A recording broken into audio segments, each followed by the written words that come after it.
Hi hi! Hi hi! Hi hi! How's it going, everyone? I hope you all are having a lovely day. I hope you all had a lovely weekend. Hi Rain! Hi Homeless! Hi hi! Wow. Homeless is like, it's about time you fucking streamed again.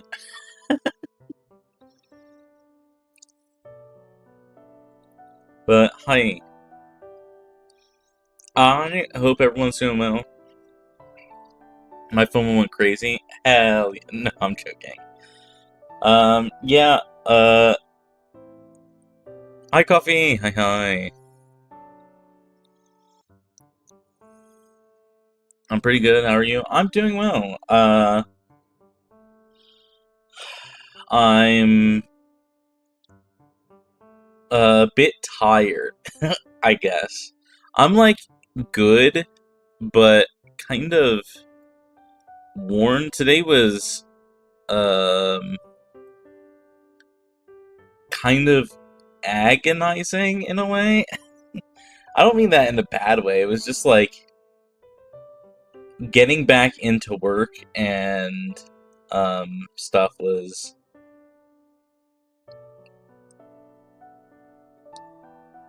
not fun. So, okay, let me back up. We're gonna hi. I've been well. I was at Offkai. Oh my god. Well, we need to talk about events leading up to Offkai to talk about Offkai and why that relates to how today went. So before Offkai, in the week leading up, I guess the last like month basically, um, or rather even before that, maybe like a month and a half ago, I uh I got a project to work on at work, right? That was like very large. Um like a significantly larger job than is customary, right?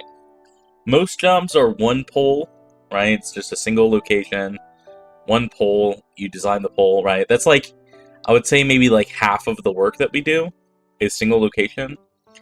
And then uh most jobs that are not single location are like I would say anywhere from like 3 to 10 poles in like succession, or maybe like they're spread out across like a small area. Um, and this job is 75 poles in a row, um, in an urban area, which makes a large difference because there's a lot more cleanup work to do when it comes to like making the prints visible. Because there's a lot of houses in the area. You know, it's just a lot of cleanup work to make things look neat. Um, so it's like basically the redoing like the backbone line of a city in my state. Which means it's a very large, complicated project. There's not a lot of room because we're near housing, that kind of thing. Um, and I knew it was going to take time. So I've been working on this for the last like month. And in the events leading up to Offkai, I was like, okay, I like I'm definitely like as this month, the past month has happened, I knew I was not making as good of time as I would have liked on this job, because it was like complicated. Um, and in the events leading up to Offkai, I was like, okay, I'm gonna find a backup. I talked to a coworker that I'm confident in their work. Um, and I was like, hey, can you like help keep this job moving um, while I was while I'm out of the office because I'm gonna be gone for like a week, and this job cannot sit for a week. It's due sooner than it's due soon ish. Um, and then like the weekend before Offkai, my house flooded. Uh, I talked about this a little bit in the Discord, but I would like there is water damage to my floorboards. This was on a Friday. It was the Friday before Offkai. But my HVAC unit, also hi unique, hi. My HVAC unit, the exhaust, like the drain, because when you keep the AC on, right, it cools the air, which causes condensation to form on the inside of the HVAC unit. That's normal. And there's a pipe that pipes it out to like the real drain. Well, the pipe that gets rid of the extra condensation at some point became clogged, and that condensation built up in the HVAC unit and like basically was dripping out like into the floor. And that's not exactly super easy to notice. And I don't know how long it was. I don't know how long it was dripping. It was at least overnight, maybe even longer. And I I stepped out of my bedroom into the hallway, which through the wall connects to where the HVAC unit is in my laundry room. There's like a little closet in the hallway, and then on the other side of that closet is the HVAC unit, and I squished on the floor, on like the floorboards, and it squished and water was coming up through the floorboards. That was on Friday morning. So that Friday I was like panicking, trying to figure out what happened. And I set up a fan. That closet had a carpet in it that I just literally had to tear out that carpet. Because it was just like soaked through the foam support of the carpet was soaked through. And my floorboards are like warped slightly now because of the water damage. But I unclogged the pipe, and there's no issue now. It's fixed, right? But it was like really nerve-wracking. But the point is, that caused me to get even less work done than I wanted in the events leading up to Offkai. And then I got back from Offkai, and I was gone for a week, right? About 40-ish hours of work. And the person that I had as a backup for this job worked about 20 hours of those 40 on the job, which is significantly less than I was wanting. So I was like, this job needs to go out. Like, I'm asking you to back me. Like, obviously, she has her own work, and she probably got pulled into stuff because she's like a very, good coworker. But I definitely needed her to work like at least 35 and not like 20. So the job is like further behind than I would have liked at this point in time. So today I got back, and it's gonna be very hectic at work as I try to crank this job out. Because there's still a lot to do. And it's basically just gonna need to be done as soon as possible. It's not due until the end of August, but because the job is so large, it still has to go through 2 rounds of QA, which takes a lot of time, right? We basically need every moment for QA at this point. And it's not close to being done.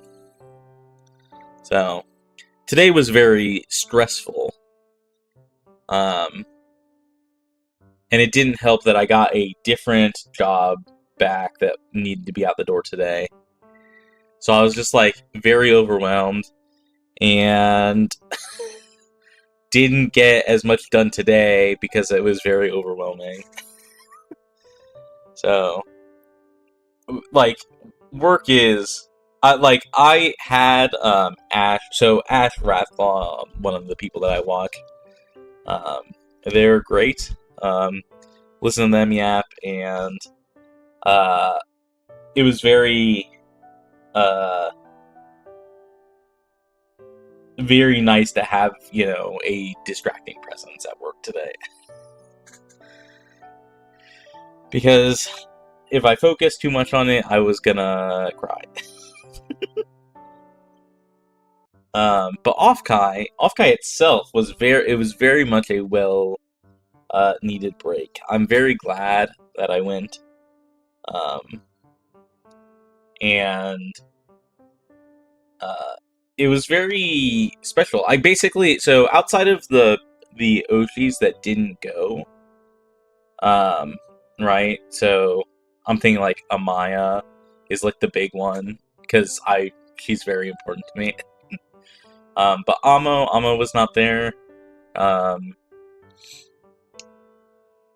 And a couple people that I started watching recently weren't there. But outside of that, like, I basically got to meet every Oshi that I watched, which is kind of a strange experience. Like, basically everyone that I watched was, like, I got to meet, except for, like, 2 people.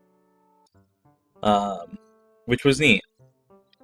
I flew in on Wednesday evening, and flew out on Monday, and Wednesday evening, Aki picked me up from the airport. She had been in the area for a while, several days at this point, because she was going on, like, to different parks, as the roller coaster enthusiast that she is. And it's very funny because I got delayed. Basically, everyone who flew through Denver got delayed because Denver had some mild storms.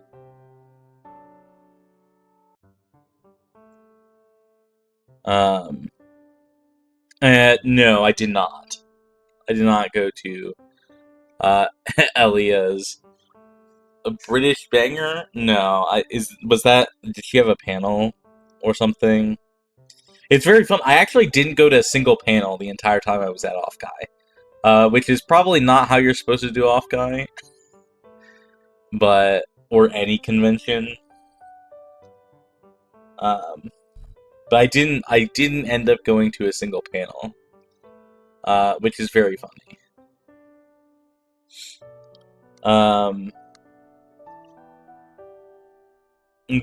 On Wednesday, so I landed on Wednesday in the evening, and Jess, who was supposed to arrive,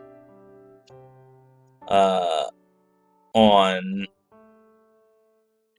like, before me, like, a couple hours before me, ended up arriving after me, because her flights got, like, Turbo Omega screwed over in delays for some reason. And yeah, it was a concert of only British VTubers. That's very funny. No, I did not. Yeah, it was definitely a thing.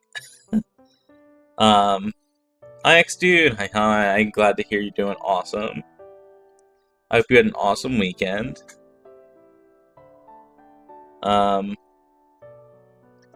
But Wednesday, we got in late, basically. We stayed in a hotel that wasn't like our main hotel. And then in Thursday, we had to check out at 11. But check-in for our other hotel wasn't until like 3 p.m., which was when bad pickup was. So we just kind of killed time. We got breakfast. We had McDonald's for breakfast. It was tasty. And Then we like walked around Target for a while, where Sam. So I roomed with Aki, Jess, and Sam.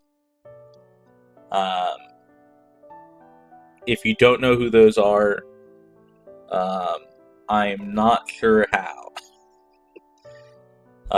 Because Aki and Jess for sure are very active here. Sam less so. Sam is a Brit. Sam Head 2001.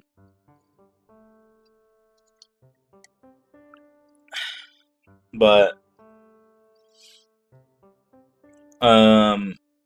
we roomed together. Sam found a book, a like sort of it's a children's book for sure. Called Goodnight Goon. And why if the author decided to name their book Goodnight Goon is beyond me. It was like a good night children's story for like ghouls and goblins and vampires and things like that. But they called it Goodnight Goon, which was very funny. He got it and used it as like a signature book, basically, which is very funny. After that, we still had time to kill, so we stopped in at the boba bar. Sometimes you just gotta get a Goodnight Goon in, and you know?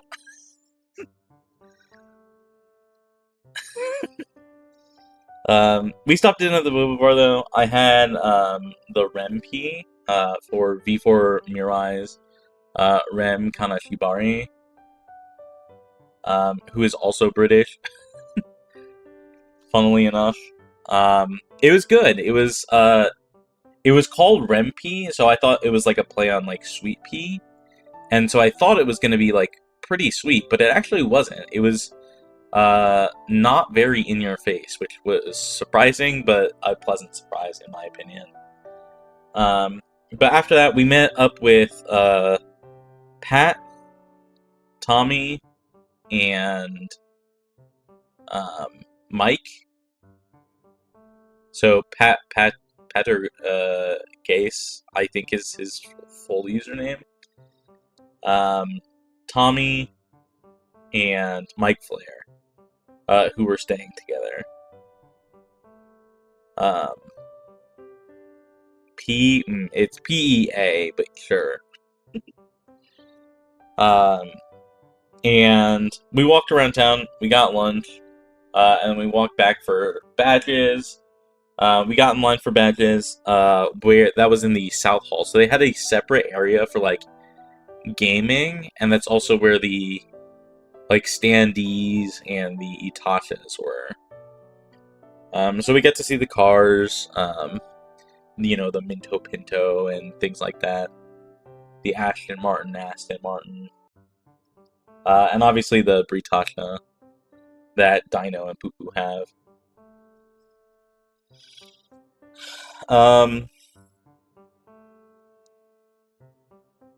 So,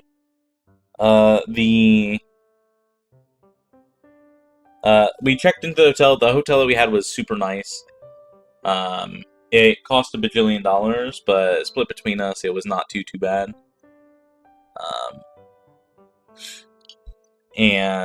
But it was very fancy. It was definitely a very fancy hotel. And for those that don't know, we shared the con venue with the CrossFit people.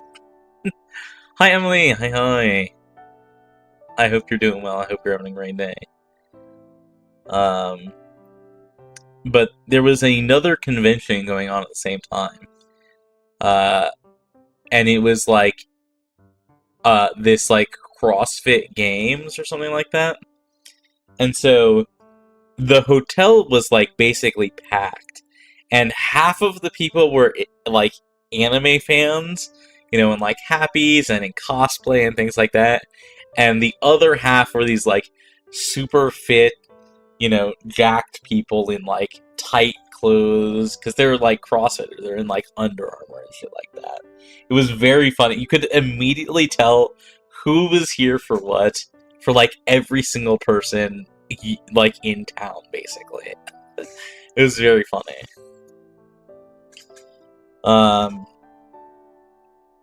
So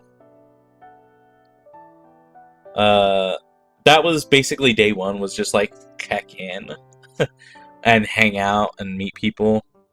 Both people smell awful, but for different reasons. I mean, kind of. I didn't really get that impression from anyone, actually.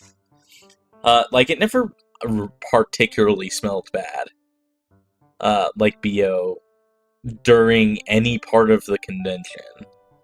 I would say the worst part was probably Pixel Parade, but that was because it was a concert in like a club, so everyone was dancing, you know, and like jumping up and down and things like that.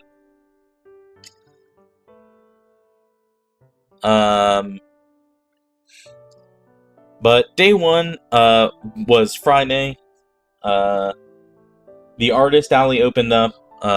We basically beelined it to the Glitch Stars booth because Glitch Stars had this ticket system for meet and greets. They basically set aside 20 tickets per talent. And you had to go get a ticket to the talent that you wanted to see. And you could only get one ticket for the first hour. And then after an hour had passed, then you could kind of get everyone. And it was for the whole event. It wasn't like on the day. So basically, to ensure that you had a ticket, you had to basically be there first thing on Friday. So that was what we did. As soon as doors opened, and the line, you know, was out the door, basically, for like the exhibitor and artist alley and stuff like that. We basically just like sprinted to get tickets to the Amaya meet and greet. And then after that, I went and got the Nori charm. So if you haven't seen, I'm sure you have, but Nusi, the artist, made a Nori charm. It's very cute. I am very, very happy with it. And she was selling them at her booth. And I feel so bad for Nusi. Nusi had so many complications at Offkai because she had a ton of pre-orders, and one of the boxes wasn't sent for the manufacturer until Saturday. From Saturday, like, was when it arrived at the hotel. So her booth was like swamped all of Friday for people like coming up for like, hey, I'm here to pick up my pre-order, and then the pre-order hadn't even come in yet. So that was really rough to hear. But my charms were in, so I picked up some of those.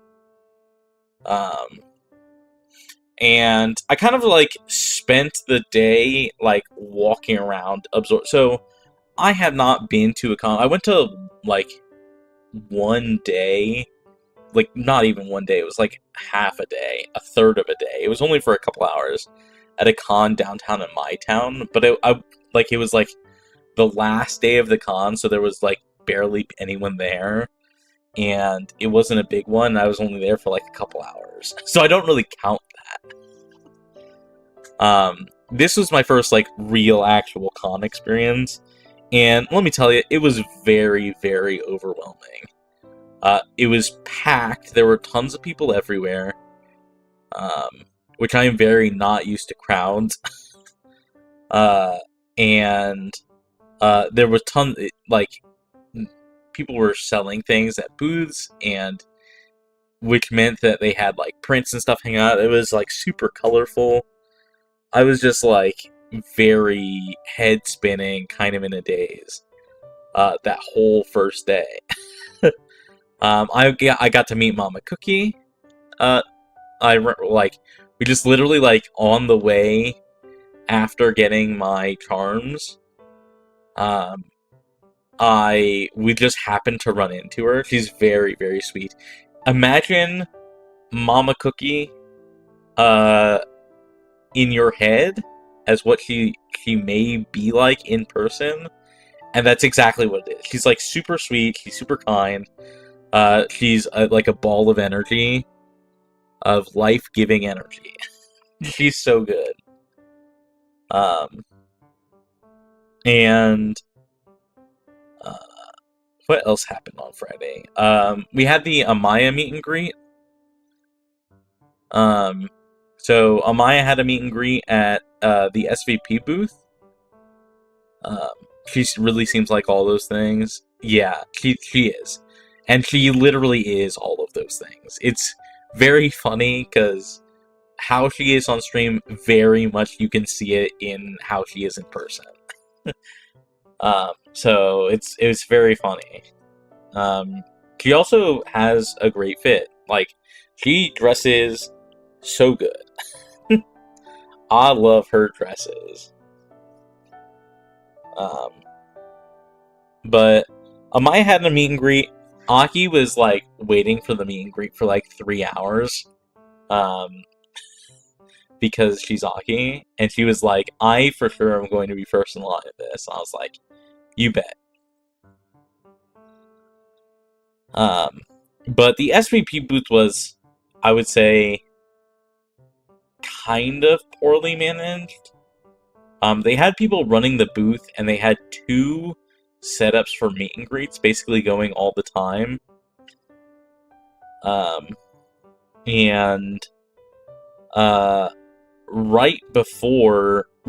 Basically during Amaya's meet and greet, they weren't running one of the things because they were running a concert in another hall. So, like, right when Amaya's meet and greet was supposed to happen, like, 80% of their staff, like, left. Which meant that there was basically no one at the booth to run the meet and greet. It was horribly managed, I gotta say. Because when the meet and greet started, like, there was no one paying attention to how long people chatted. You know, there was no one doing anything. It was just us, the people, waiting in line for the meet and greet, you know, and Amaya. Amaya was there, everything worked, right? But no one was running the booth at all. There was no staff there at all. It was very kind of confusing. But Aki got to talk to Amaya first in line, as she should. And I went second, and Lord, oh my god. That was my first time doing a meet and greet, and I was very ill prepared.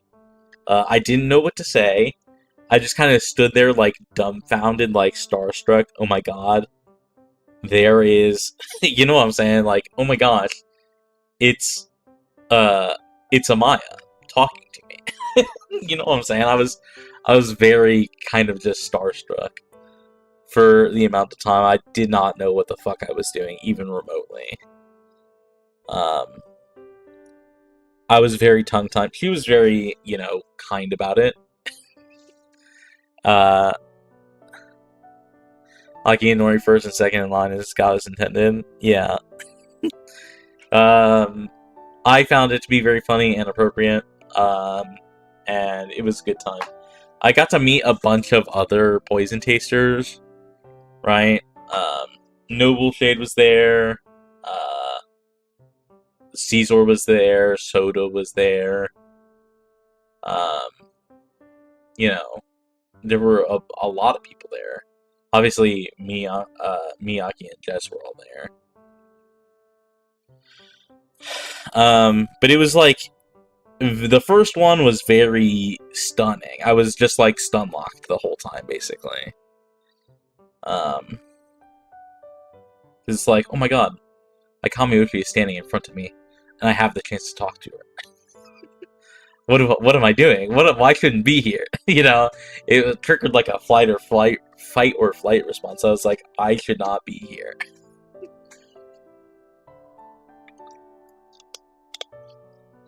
But after that, we wandered around for a little bit. Again, the first day was just very overstimulating. But that day, there was a like karaoke. There was supposed to be karaoke for Kato, catnaps, and when I got to the booth, they were like still working on setting it up. So this was the Variance Project and Bavaria. They kind of shared an area. For some unknown reason that if you've been paying attention to anyone anywhere, you'll understand the reasoning behind it. But while we were there, I got to meet Teeny. Teeny is super, super cool. That's my horse idol vtuber. She's great. She's so sweet, and very kind. Basically, everyone I met was very, very kind. But I also got to meet Kato. Kato was at the booth at the time that their karaoke was going to start, and the karaoke was like kind of happening, but not really, because we realized that Kato was there, and so it kind of turned into an impromptu like meet and greet / signing. And I got to meet a bunch of other Inklings. Captain Krabs was there. CT Unknown was there. And stuff like that. It was very neat. Kato was also very kind. And yeah, day one went pretty okay. There were a bunch of other things to do on Friday.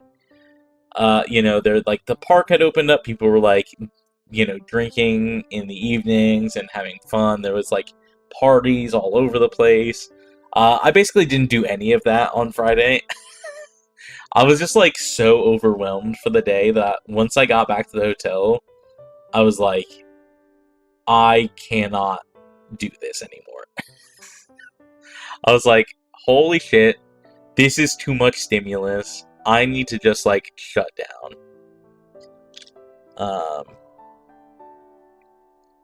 I also didn't realize how much cons require you to be on your feet, basically standing in the same place for long periods of time, without really anywhere to sit. My feet hurt basically every day. I had gotten new shoes specifically for the con, and my feet were killing me every day regardless, like in spite of that.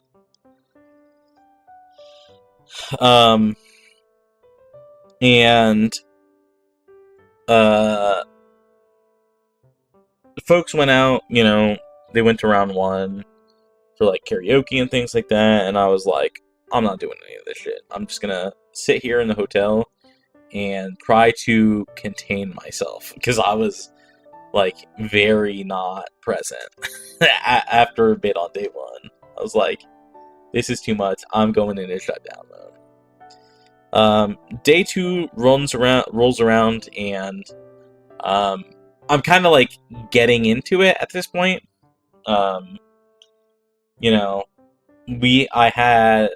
We had two meet and greets. I went to Ava's meet and greet. Did you have the chance to break your shoes in first? Not really. Which is also part of the problem. But I think with these shoes, even if they were broken in, it wouldn't have helped. It's just way too much standing and walking around. Like standing is a skill that I am like, waiting in lines is a skill that I do not have. I'm very much not used to just basically standing in place for hours and hours and hours. But day 2 came, and I was a lot more prepared because I had already gone through the meet and greet being stunlock thing. Kumar laments and empathizes. Yeah. If he's there, tell him I say hi and that I appreciate him.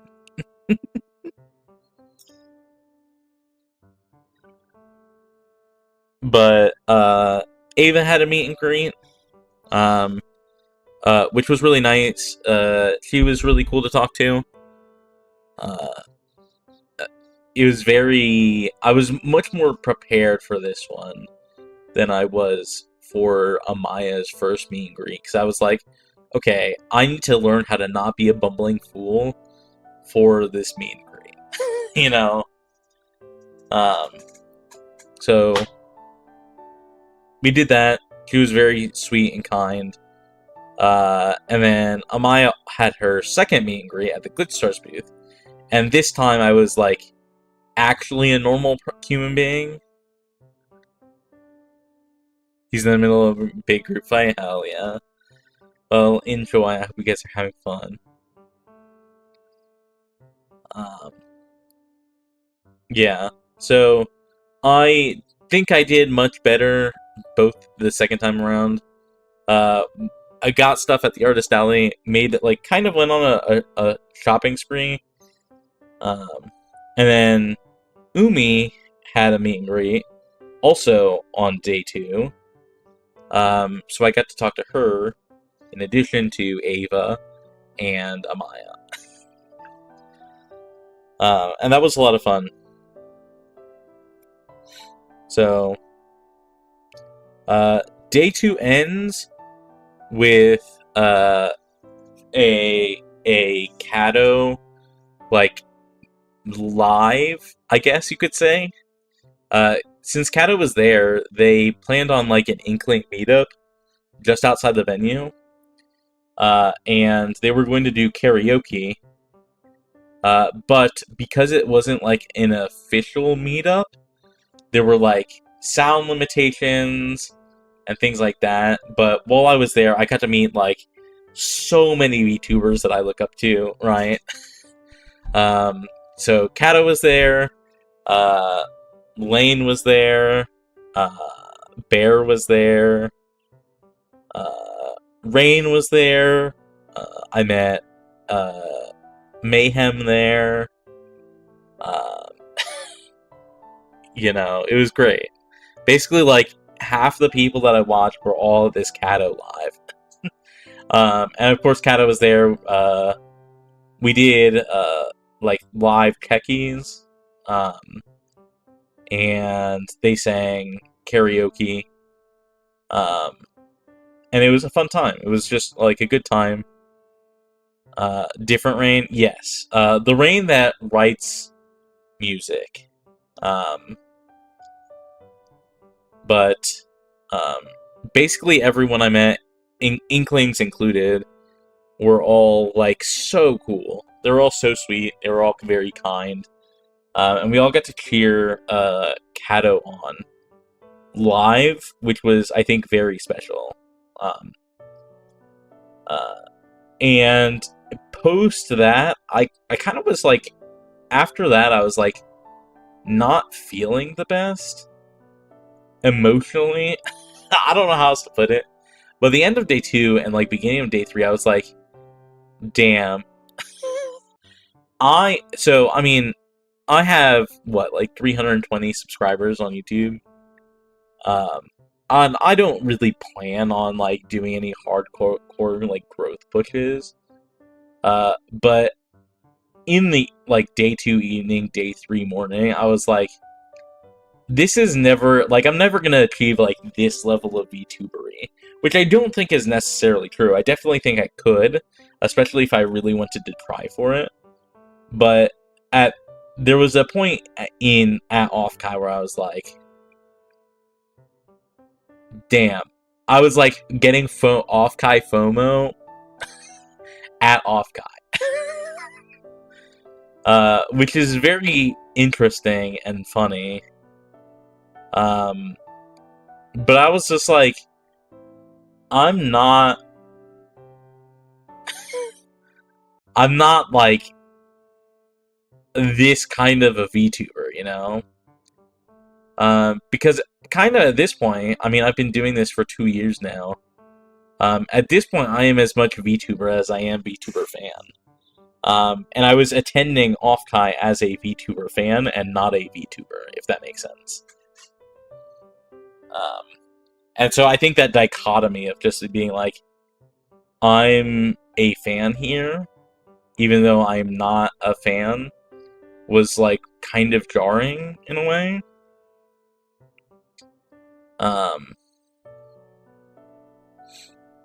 But I still had a good time. The beginning of day 3 was rough though. I realized, so about Offkai, day 1 and day 2 were the first time that I wore like femme clothing in public. Day 1, I wore a skirt with like a shirt and a cardigan.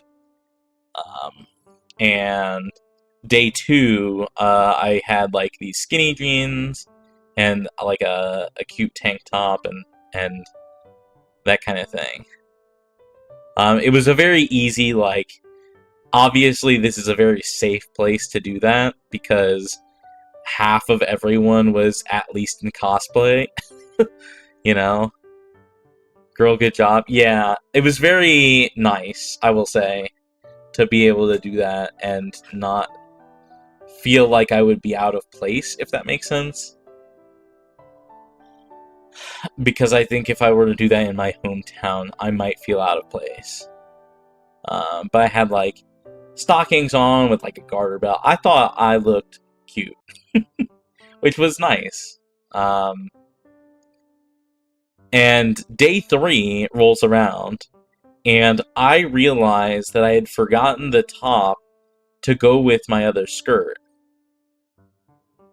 I miss Talon Q Nori, I'm crashing out. So day 3, I was like, well, shit, I don't have anything to go with this skirt. I'm just gonna have to, like, boy mode day 3. And then I was like, okay, well,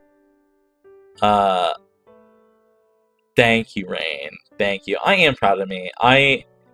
It probably didn't seem like a big deal, but it was a big deal for me.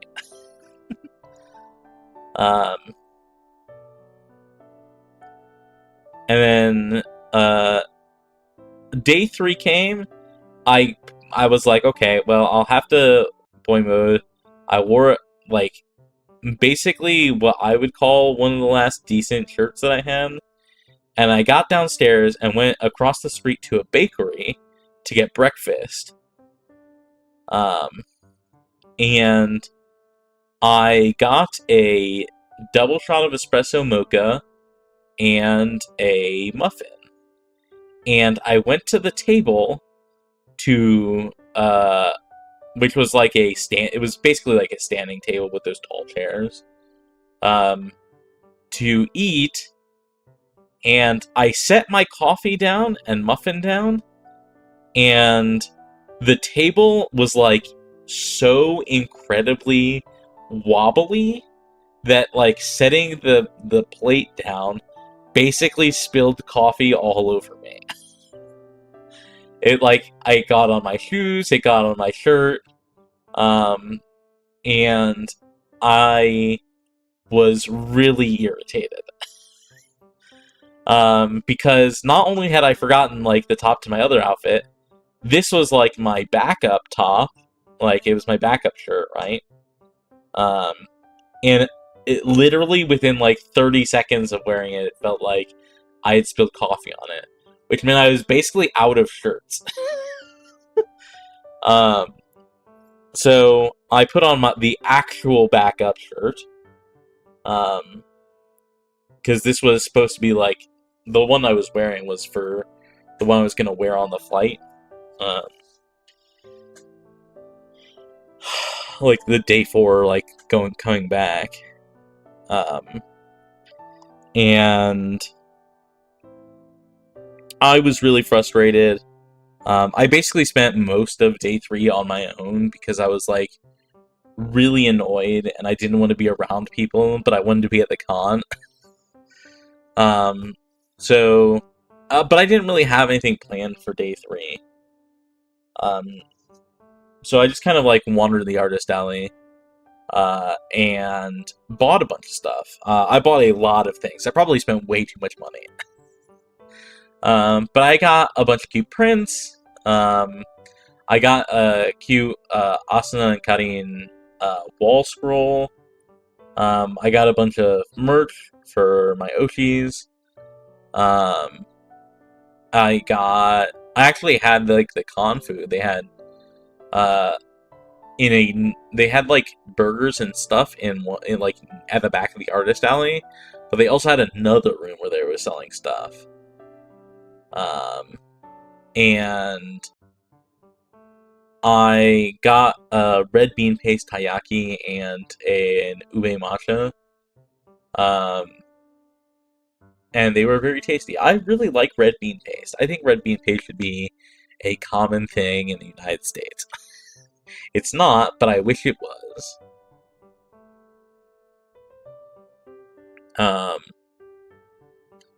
And then I at the end of day 3, right? Because Artist Alley closes a little bit early. I actually ran into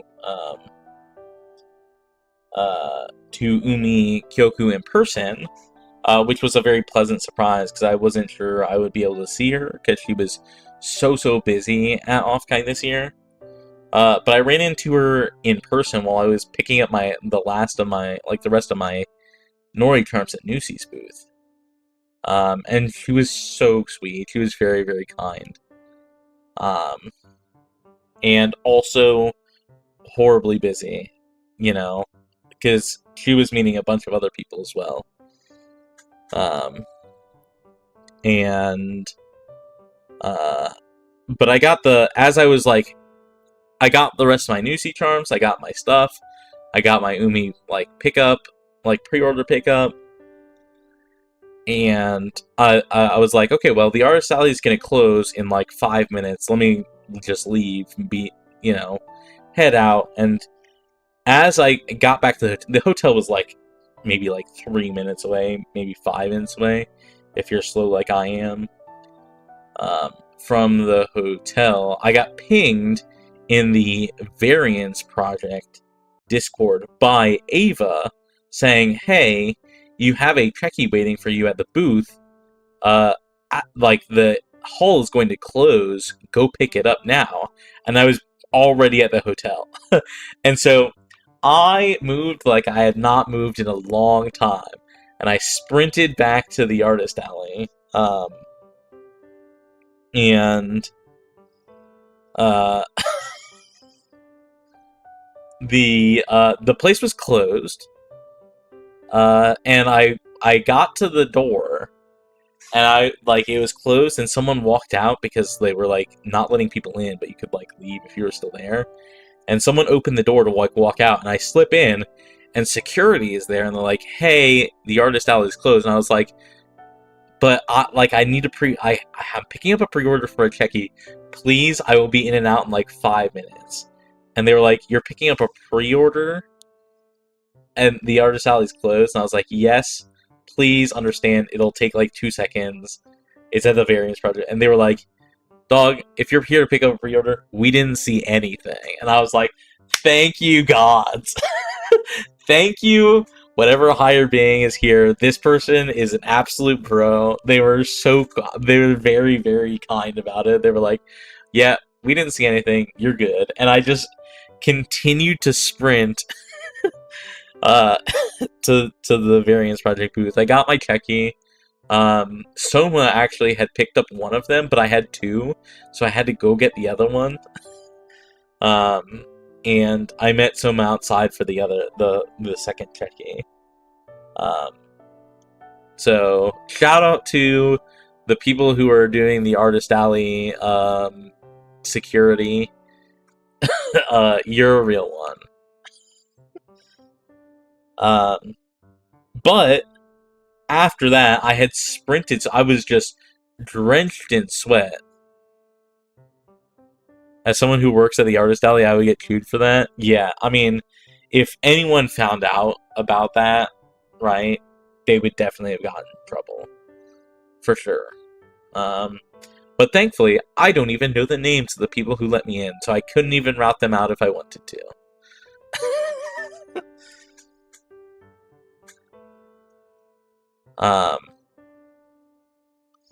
But after that, I was drenched in sweat, which meant I didn't have more shirts. I had one more shirt that I needed for the next day.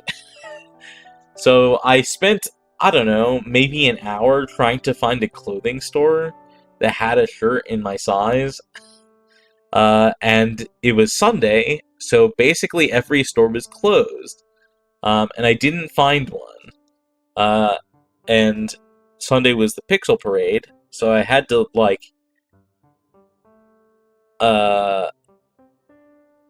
figure something out. And I was just like, you know what? We're gonna be in a club. It's gonna be dark. I'm just gonna fucking wear the coffee shirt. And so that's what I ended up doing. I ended up having to wear this fucking coffee-stained shirt. Thankfully, you couldn't really see it because it was dark. But I was like, it's clean outside of the fact that it had coffee on it. But I was really, really irritated because I looked like a fucking mess. But we did Pixel Parade. Pixel Parade was a lot of fun. Pixel Parade was like a 4-hour concert with no intermission, which was shocking to me. Because that is a long-ass time for a crowd of people to be standing and dancing and, doing WOTA and shit like that. And I was, hour 3 rolled around, and I was, really worn out. I like to dance. So, for those that don't know, I like to dance. Dancing is a lot of fun. I like to jump up and down and move my feet and that kind of thing. I wish I had gotten pen lights, because I would love to do, WOTA or pen light stuff, I think that would be a lot of fun. So, I think the next day... next time I will bring pen lights to any con, basically. I did not think that of you. I mean, it's not something I do a lot. Don't get me wrong.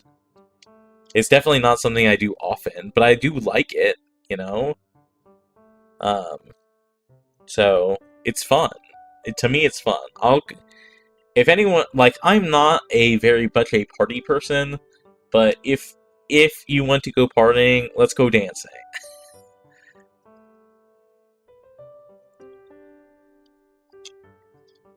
I'm crashing out. It wasn't that much dancing, really. Because it was like a VTuber concert. But it was fun. We got to sing. Everyone basically did very well. I was kind of surprised.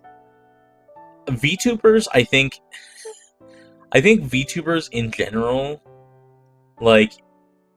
maybe for a concert like that, where it's going to be at a club, in my opinion, I think you should probably introduce yourself, maybe say the song name, but, people were yapping. Which is fine, I guess, but I was just kind of surprised, because it was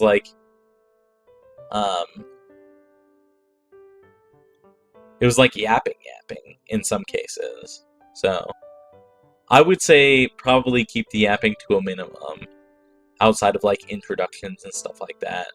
And being hi, San Jose, are you ready to party? That kind of shit. Because that was a lot of fun. I thought some people were really fucking good at being part of a VTuber concert. And it was a good time. After Pixel Parade is probably when I had the most fun, at Offkai though, because I actually this was the night that I actually did stuff, right? Because day one I was overwhelmed and didn't do anything. Day two, um, like with the Cato live and afterwards, basically I was just kind of down. But day three, we were, I hadn't gone out basically and drank or did anything partying until day three. And day three we went out and we partied, and it was really, really fun.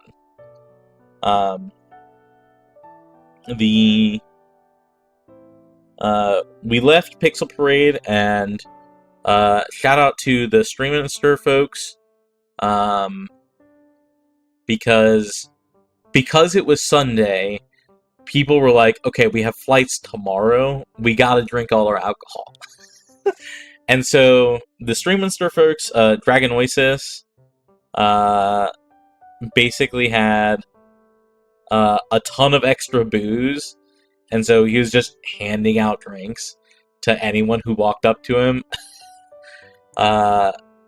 And so I got some vodka. I had a vodka crampy for him. And then this guy walks up to me, Aki, and Jess, because we were there, and he's literally like, I have a handle of tequila. I have a flight tomorrow morning. Will you help us drink it? And so Aki poured us all a glass of basically just tequila to drink. And shout out to that guy, the tequila guy. I think his name was Mr. Fantastic X or something like that was on his name tag. Or it was Mr. Fantastics or something like that. I don't remember. But shout out to the guy that came up to us and just gave us a shitload of tequila to drink. So we did that, and we basically partied. We partied with the Dormies, which are Namimi Yane's fan base. I've watched her once. I've not really watched her at all, but her fans were so cool. They were so great to hang out with. They were super kind. They were super nice. They were great folks, drinking with us and singing. We did karaoke in the park, basically. And we ran into CT, who is an Inkling, and chatted with them. And Tommy was there, and I learned that CT and Tommy actually knew each other because yesterday, that would have been Saturday, Tommy got blackout drunk and crashed in CT's hotel room for the evening.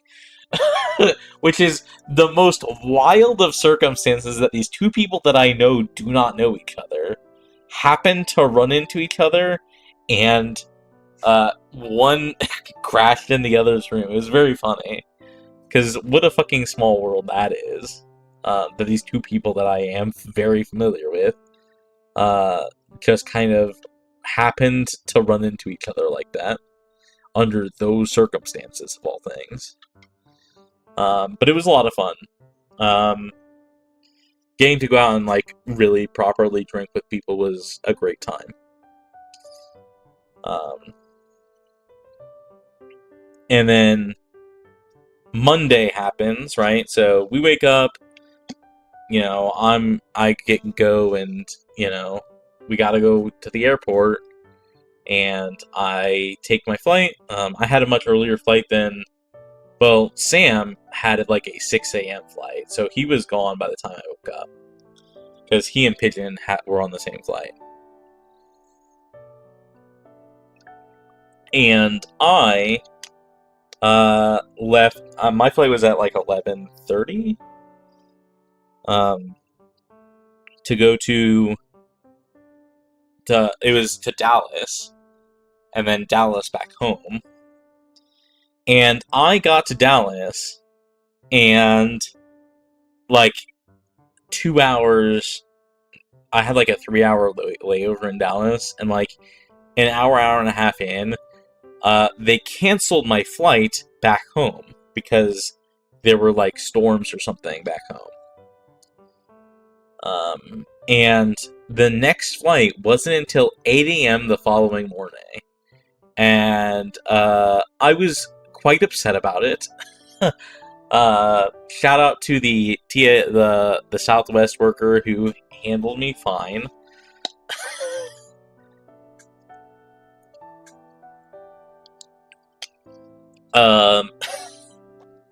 Because it was out of their control, they don't offer like reimbursement or anything like that for the flight.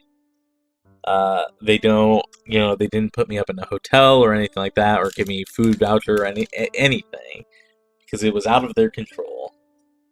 Fuck that, Southwest. Go burn. And the Dallas airport, I was like, okay, well, I'm gonna hang out here. I did the Blue Archive event, which was very silly and fun. But I was like, okay, well, it's 1 a.m., let me try and sleep. And there is construction, I guess you could say, happening at the Dallas airport. Because the Dallas airport basically had, like, where I was, had, like, 2 wings and, like, a big food court in the middle between them. And in the food court in the middle, there was, like, some construction or something. These people were, like, drilling and jackhammering into the floor, and, like, sawing the marble floor open, basically.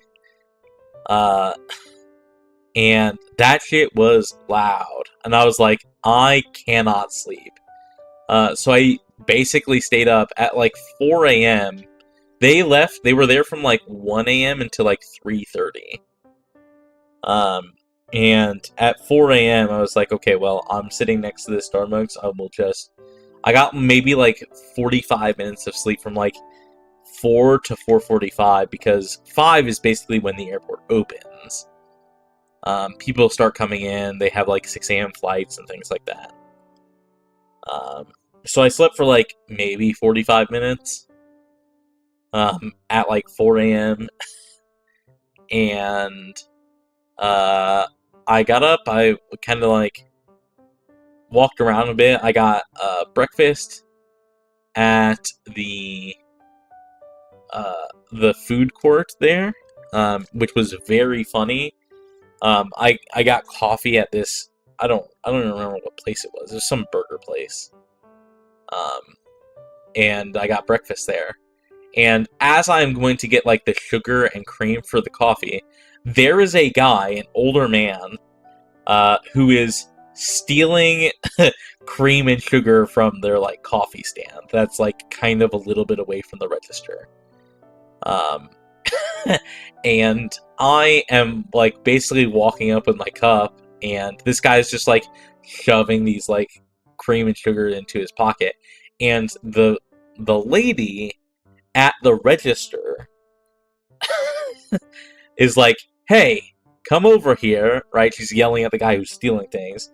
And the guy's like, I'm not going over there. I know that you don't have anything good for me. And she's like, get over here, sir. Like, I'm talking to you, She's yelling at this guy. And this guy looks over, looks at this woman, is like, oh, hell no. And he starts yelling at her. He, like, walks over back to her and starts yelling at her about how she left him because she was cheating on him. And it was, like, the craziest, like, fucking... like, this thief starts yelling at this woman who's, like, working at this store that he's stealing from. And then he starts yelling at her because I was like, what the fuck is going on? Because she had cheated on him and then left him for some other guy. And I was like, oh my god, what is the subplot that's happening at the Dallas airport at 5 a.m.? Because, again, it was like 5 a.m. when this was going on. I was like, holy fucking shit. And then I had my food. And then I got on my flight.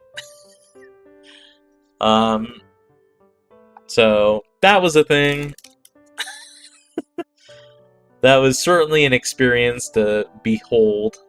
I don't even know if that was a true story, for the record.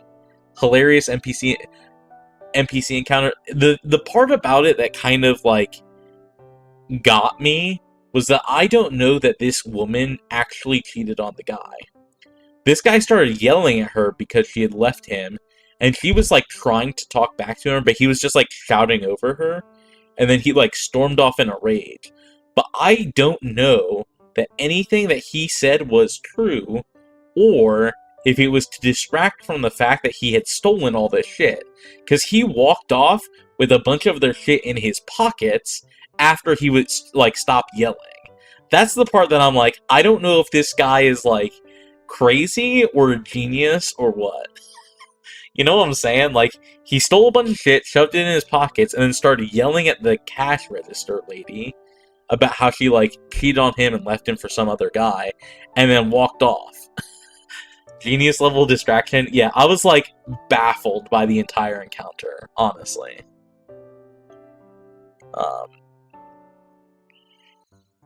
So, the whole thing was shocking.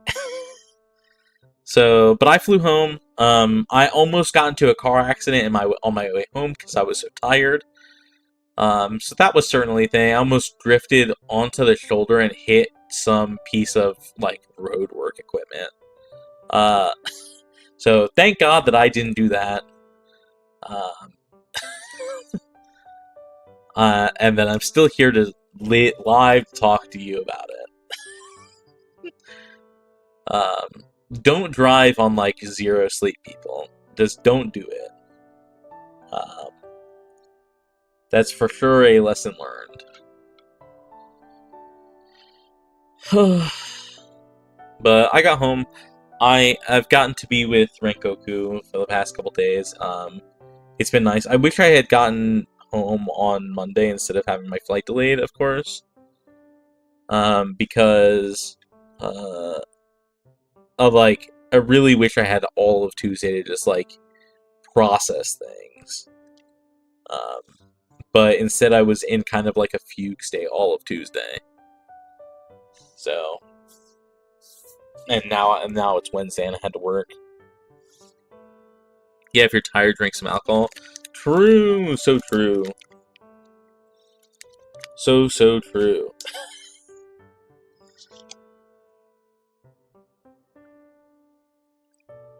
I don't know. I went grocery shopping yesterday. Also kind of in, like, this, like, fugue state on, like, no sleep.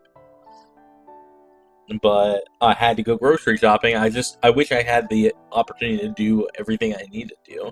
Because I also still, like, really need to mow the lawn. Like, there's a ton of just, like, stuff that I need to do that I should have done yesterday, but I didn't really have yesterday as, like, a day to do things like I wanted. Which is really annoying. But I got a bunch of stuff. I need to figure out how to, like, hang all the prints that I got. And all my merch. I need to, like, take some time to just, like, arrange my house the way I want it.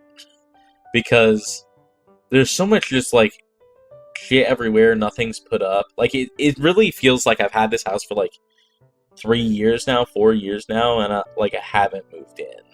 Is really kind of how it feels. And it's really frustrating to me. So I want to just, like, get things the way I can live, you know? So, I don't know. That's, like, my goal for the rest of the year is, like, you know, put up all the artwork that I have. Because I have a bunch of artwork that's just not on the wall. The walls are just bare for no fucking reason. I want to, like, actually decorate and get better at, you know, living the way I want to. Like, I have a vision for myself in the future, and I never spend any time working towards that vision. I think that's the number one thing that Offkai is like really taught me, I guess, if you could say, is that like I need to just start putting into action the thing. Like nothing is gonna get done if I don't do it, I guess, is the way to phrase that. Because I have so many things that not necessarily I want to do, but just like the way I want to live, that I need to just, I'm never going to get if I don't start practicing and doing things, right?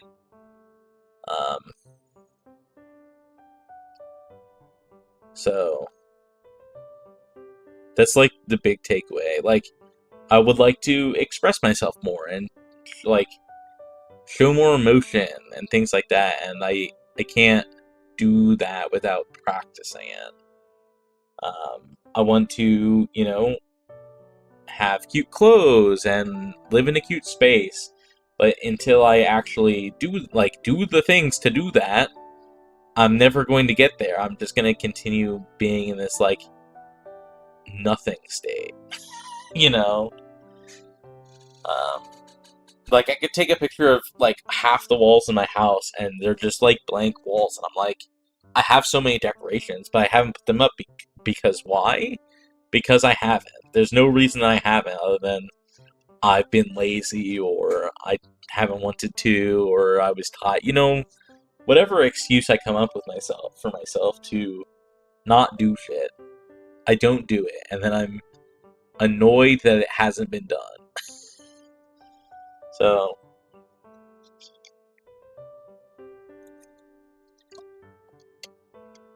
I need to just be more of a doer person instead of just a wanting things to have been done person.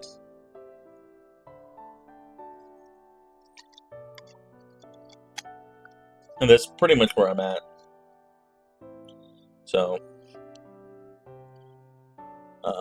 I need to decorate. I want to decorate, I think, is a big thing. And I want to clean all of the stuff that's just kind of like sitting in corners and shit like that. So that's my plan for like the rest of the year, basically.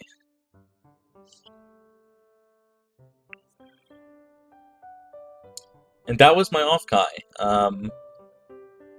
I would say things that I wish that I had done at Offkai, or we love a New Year resolution midway into the year. I mean, kind of, right? That's basically what it is. It just needs a life-changing trajectory, a change in my life's trajectory, rather, that only I can put into action. I'm glad you had fun though. My FOMO though, yeah. I don't know how else to put this. Offkai was a great experience, and I basically got to do almost everything that I could have ever wanted to do as a VTuber fan. That being said, I don't know that Offkai was for me. It's very much like you gotta embrace the type of culture that it is, which I was definitely not prepared to do, you know, the first couple days. And part of that is a lack of experience, right? I had not really been to a con. And especially not a party con, and I'm not really a party person. I don't love partying or like going out to drink and things like that, but that's what you gotta do at this kind of convention. And if you do that, right, if you step past that, like, for me, it's like that, you know, that's not really my speed, that's not stuff I enjoy, but you can still have fun if you do it, right? So, I think if I were to do it again, I think I would have to step out of my comfort zone a significant amount more. And I think that would make the experience better. So the partying is triggering my FOMO so bad. I mean, there are conventions that are not party conventions, but Offkai is definitely a party convention. If you like to party, go to Offkai. Like, that's what they do there. Which, I don't know. I don't know if I'm really going to Offkai next year. Offkai was a lot of fun. Offkai is in 9 months, though. They changed the date. Instead of being in July, it's in April now, I think. Which is... there's no way I'm going to have the spare money for that. Especially since I have to fix my fucking floor. I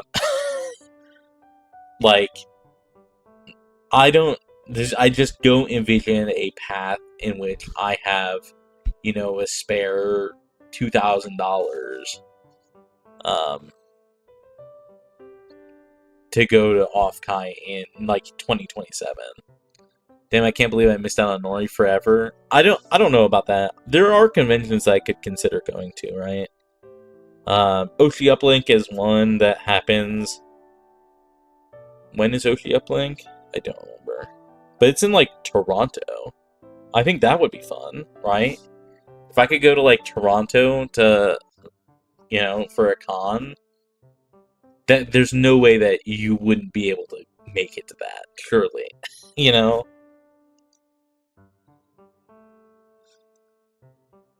Oshi Uplink is in May of next year.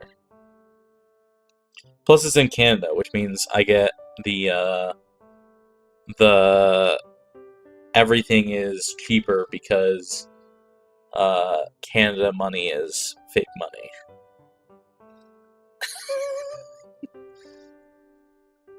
I've done Toronto cons, so maybe we could plan for something like that. I think that would be a lot of fun. I don't know if it would be next year or even the year after that, but because I gotta save money now. I'm in a big. I need to really start budgeting because without my brother or another roommate or something like that, I need to really change. I need to really budget because my mortgage is very expensive. So that's fine. I just want to see my friends once. Yeah, I think that would be a lot of fun. I think we would have a good time.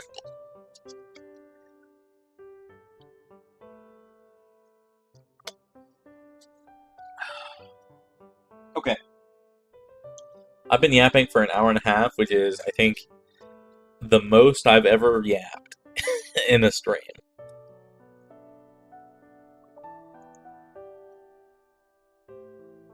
So let's play some Control.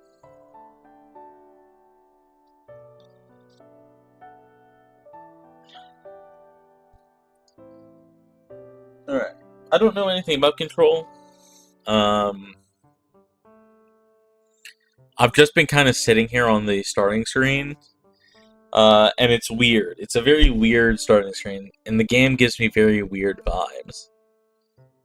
So... let me know how volumes are. So... Okay. You should hear, weird breathing, is how I would put it. It's not even breathing, it's just, background noise. It's like a pulsing background noise.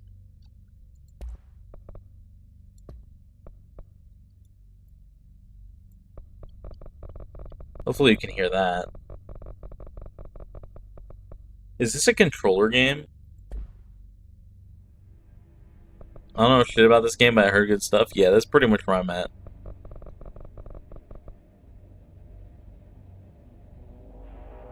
Do you hear that? That noise? It's got this, fractal image that's just, I'd imagine controller is good. Isn't? Yeah, let me switch to controller. See if controller works. Oh yeah, controller. Okay, so controller does work.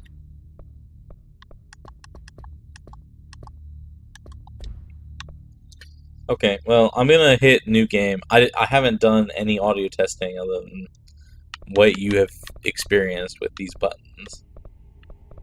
So, hopefully it's not too loud. Oh. Okay.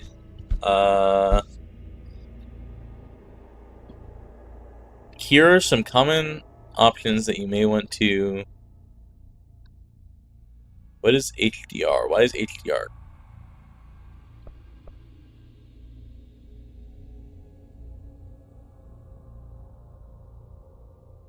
Adjust the brightness until the left icon is not visible, the middle icon is barely visible, and the right icon is clearly visible. Oh, there's 3 icons. I do not see that second icon. Oh, yeah, there's definitely 3. Okay. I'll put it, like, here. I want the brightness up on these games. A little bit. It says does not affect HDR. HDR is not turned on. I don't know what that means. What is ray tracing? Ray tracing present. I can't even select that as an option. It goes straight from SDR brightness to speaker system.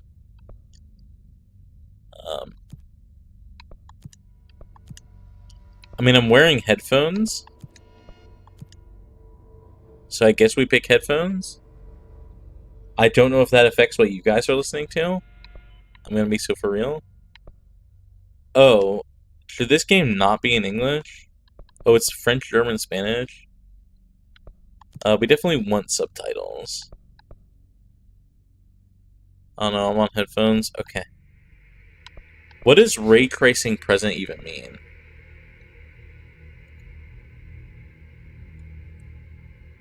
Oh, preset. What is ray tracing? What is HDR? Oh, it's only available. Okay, so I don't need to worry about that. I don't even know what the fuck ray tracing is.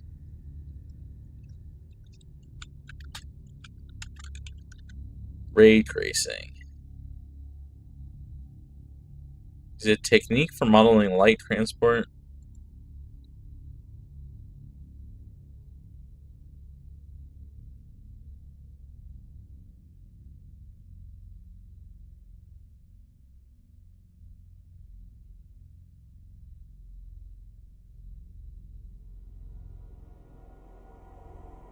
Okay, it seems like nowadays ray tracing is not necessary.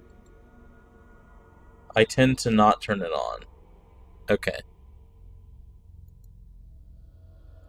It seems like it's a thing that's like, that used to be how they did like graphic design, but now they can do like modular ray tracing to make it better. Not sure. They gave out graham crackers on the plane, on the morning plane, and I slept on the plane a little bit. So I did not eat the graham crackers while I'm eating. Okay.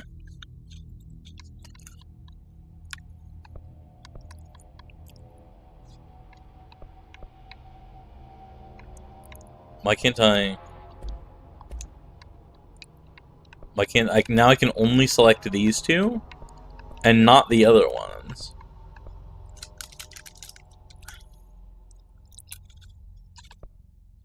Oh, there we go. Okay. Standing still is not advisable. Okay, so that means there's combat in this game. This is gonna be weirder than usual. Okay. Can't be helped. You called me. So here I am. What?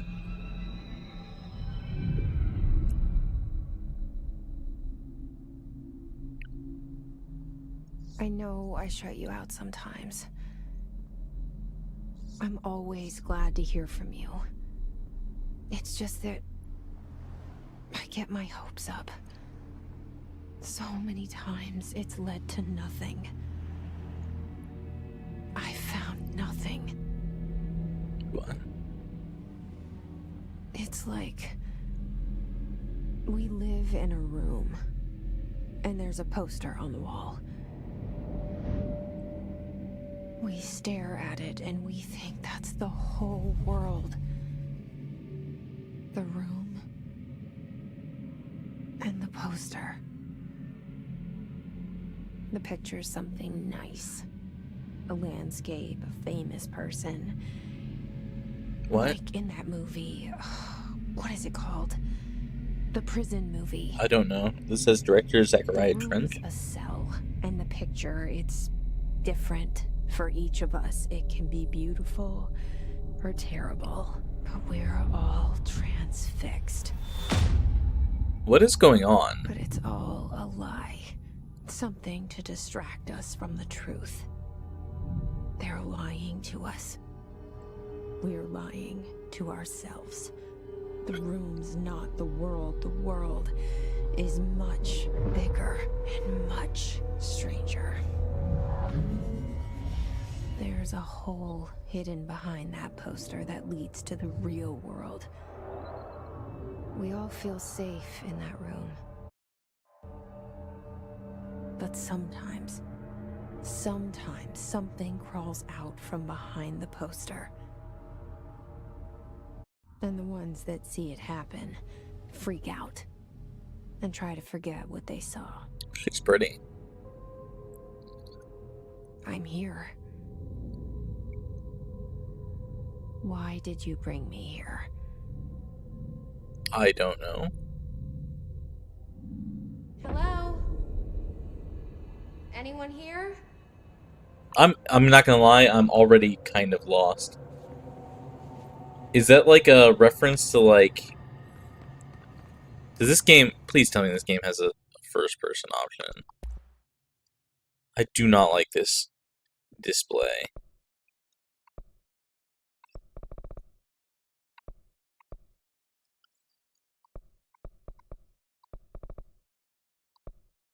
Oh my god.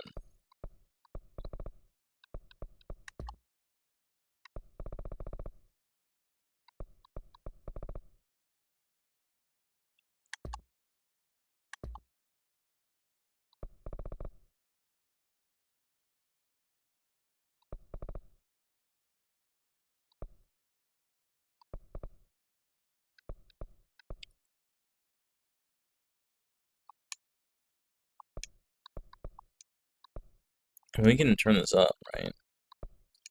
I have a decent computer now.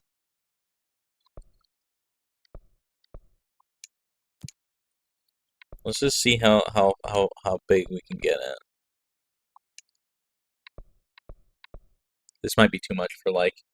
If it gets to be too much for stream, let me know. Because I know VTube Studio also takes a lot of capacity.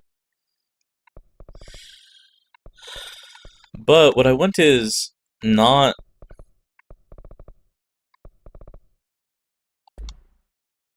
this. Like, this is... like, the worst camera angle of all time, in my opinion. It's way too close, with the character in the way, covering a bunch of stuff. Like, if it's third person, I would rather be much more zoomed out, so that way the character isn't taking up, 10% of the screen.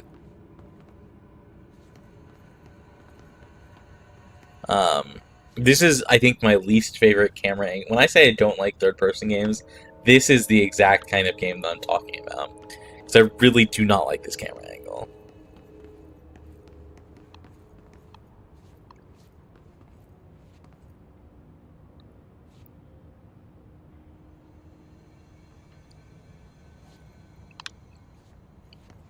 So we're at the Federal Bureau of Control, which is not a real agency in the government, for the record. We're in the US, though. And the main character went on a... I don't know, a speech? A monologue about how sometimes things, like, crawl into the world, basically? I don't know. The off-center over the shoulder? Yes, I hate this. I hate this camera angle. A lot. It's like the worst of third person, in my opinion. And I think no game should be made with this camera angle. This camera angle is the one that Smite is on, which is a a MOBA, and I could not play Smite because it was on this. Security check. Remove outerwear, empty pockets, and remove metals. Place contents into bins. When directed by security staff, proceed to the metal detector. Why is there no one here? What time is it? Is there a clock? Because it's raining, so you can't quite tell what time it is. It's foggy, though. Yeah, there's no one at reception. Or at security.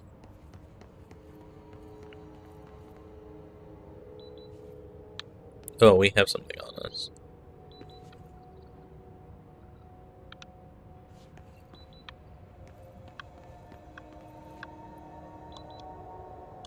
Oh, it's pushed to hold. What was that? Collectibles. Okay. Weapons. Weapon forms. Time to rob the building. I mean, kind of. Board countermeasures? I don't know what that means. Collectibles. Correspondence. Okay. Prohibited reminder. Certain objects are not inside the Bureau. Recent incidents have necessitated an issued reminder on prohibited materials, unauthorized weapons, pagers, laptops, smartwatches, smartphones, smart gaming devices, anything smart, number 2 pencils, any objects considered iconic representations of an archetypal concept. Examples: rubber ducks, ketchup bottles. What is... I'm sorry, is that... Any objects considered iconic representations of an archetypal concept.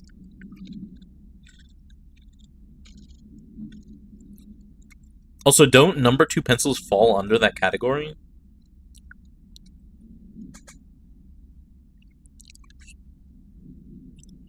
I'm so confused. Because when you think of a pencil, at least for me, I think of a number 2, like, wooden pencil. What else would be, like, fall under this category? Probably, like, a die, like a 6-sided die.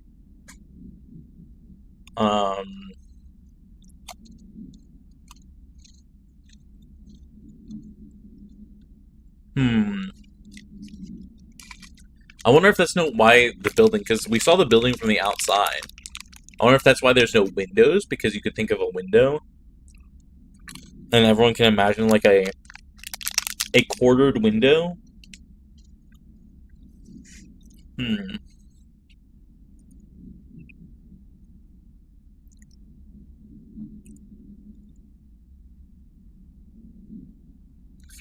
No smartphones or smartwatches or laptops. But do they allow regular computers? Because I noticed that there's only a typewriter on this desk. There's a landline phone as well. Although this is a briefcase. This is a very quintessential looking briefcase. Maybe that shouldn't be here. Same with the ashtray. There's also used cigarettes in the ashtray, which means nothing has come up. Interesting. American flag also probably should not be in here.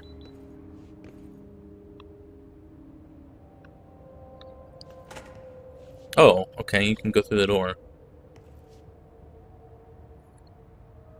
There shouldn't be a fire extinguisher either. Fire extinguishers are like the quintessential archetypal thing. Same with this radio, this walkie-talkie. The Bureau newspaper. Oh my god. Oh my god. Rengoku got under my chair and was underneath my feet for a second, and I was like, I just got jump scared by him. Holy shit. He's never under my desk. That was very unusual. Oh. Internal lockdown in effect. Building lockdown in effect. Multiple containment breaches detected. Multiple building shifts detected. Head of Research Overdrive. HRA protocol activated. Interesting. I'm noticing there's another cigarette pack here.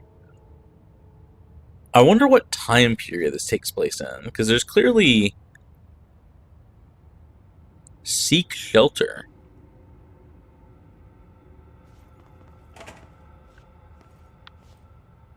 This door opened in the other direction, didn't it? It's two-sided. Interesting. Because it's clearly like modern day. They mentioned smart stuff. And you can see there's like modern cars and things like that.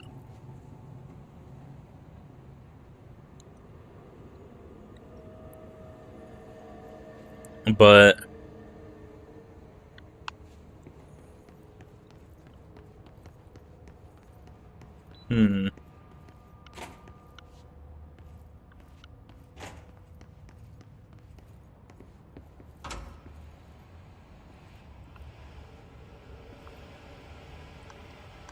This seal. I saw it a long time ago.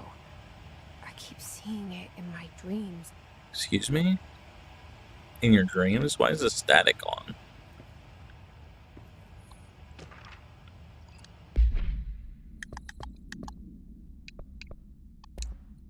Bureau expenditures.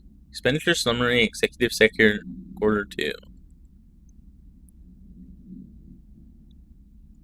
Major. Staffing, surveillance, redacted. Data center initiative, construction, redacted. Office equipment, janitorial costs, redacted, mold removal. HQ livability costs. So someone lives here.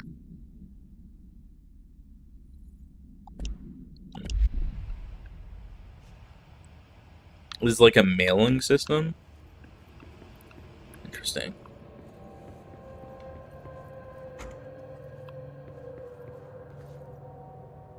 Press L3 to run while running to sprint.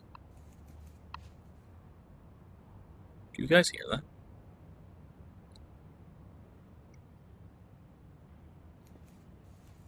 Sounds like typing at the typewriter. Head of Research, Dr. Casper Darling.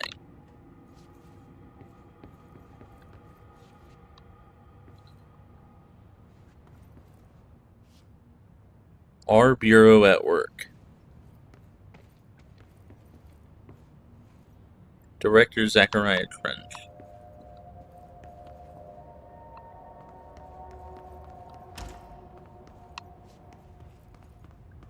There's a bathroom. Okay. Gotta check the toilets. Always gotta check the toilets. See, this is kind of the, oh, the camera follows you. That's interesting. This angle is more what I would like from a third-person game. This, like, further out angle. For the record. I don't like this close-up angle. Like, over the shoulder. Federal Bureau of Control. All these years I've been looking for them, and they were hiding in plain sight.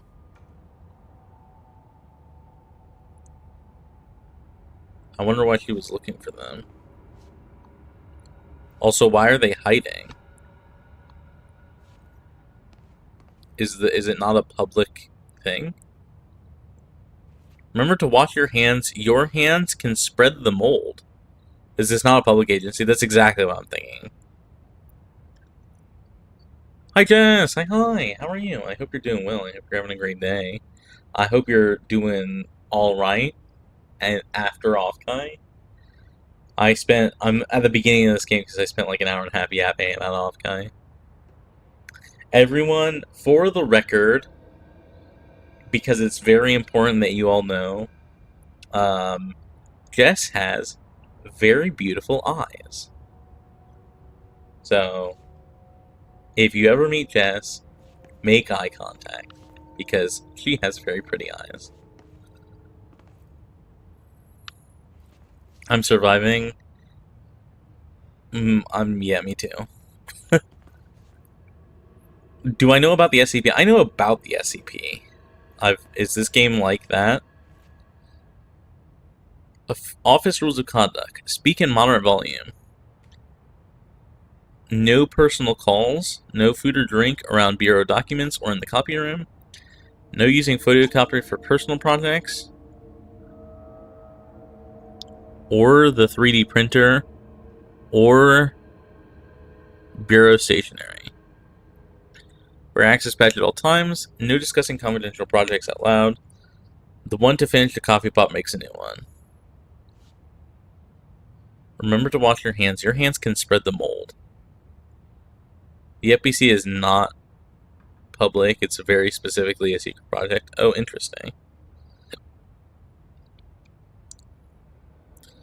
Delays caused by house shifts do not count towards overtime. Acoustic guitar for sale.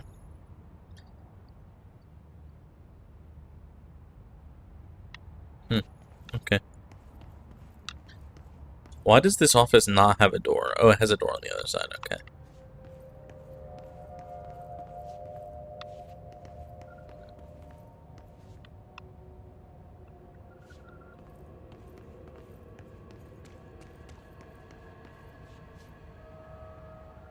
Whoa. The generic food trail mix. Crackers, pistachio, potato chips. Can't find your office? Watch your step? What?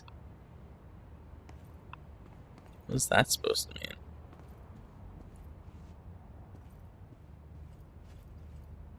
Time to pay $4 for a snack? For real, for real.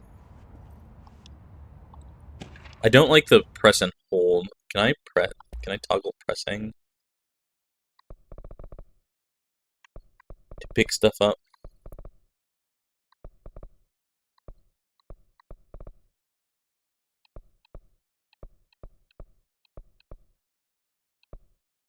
Is there a press thing instead of press and hold to pick up?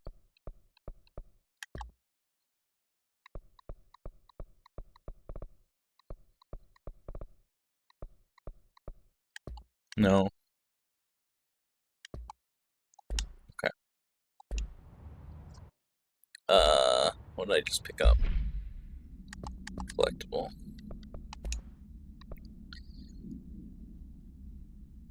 Attention all redacted. Redacted, a shark in his redacted. Although secure, redacted. Permission to redacted following basic protocol, redacted, shoot to kill. Good luck. Okay.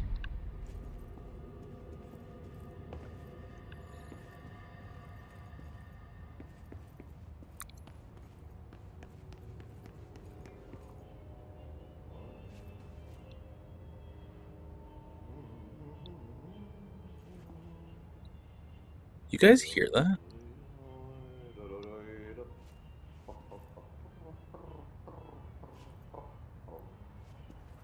I don't like that.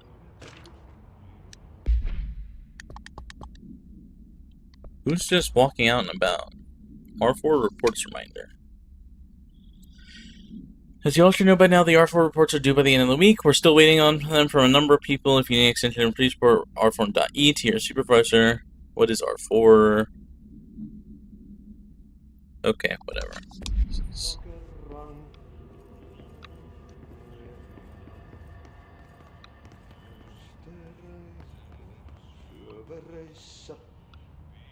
Hello?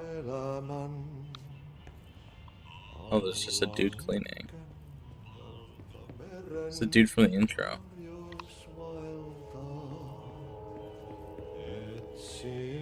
Hey, excuse me.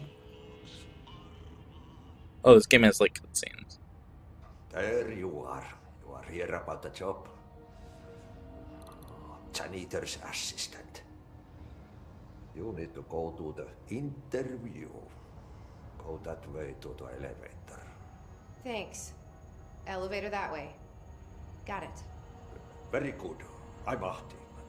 janitor, by the way. What? You'll work for me. You can say I sent you. If they don't hire you, then you are no helvet. There be work for the axe. Take them behind the sauna, jumalauta. What? I've done enough night shift loner jobs to know it makes us come off weird. Ahti the janitor is a friendly face in my book. Better than somebody with no face at all. Think about it. No face. But What? that said, I know what you're thinking. If there's an axe murderer around, that's him. What? What just happened? Is that why we're actually here?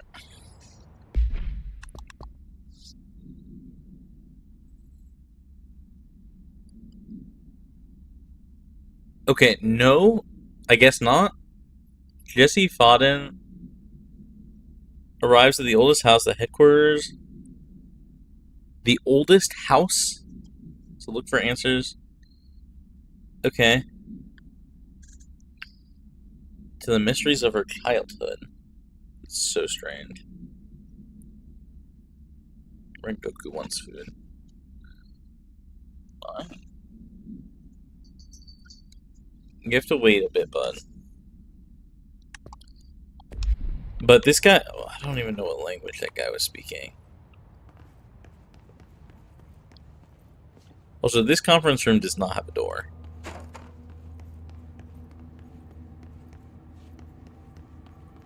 I don't know why.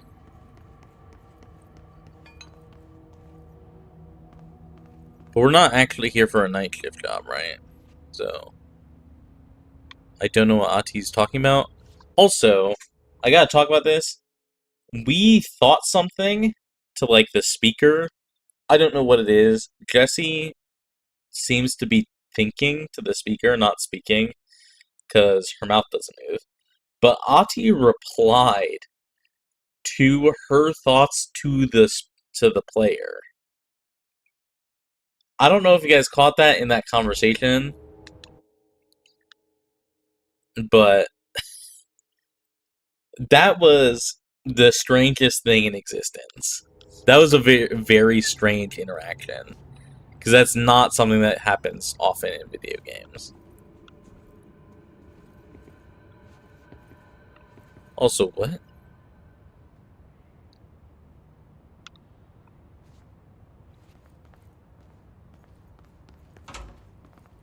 What just happened? Did we just go into a loop?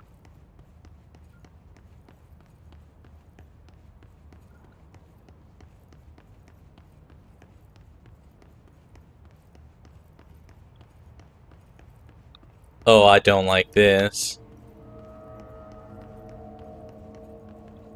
I already don't like this.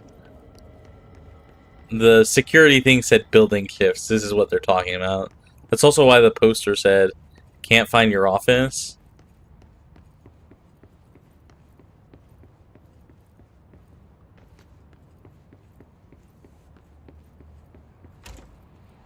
Is this a new room? No, it's the same room.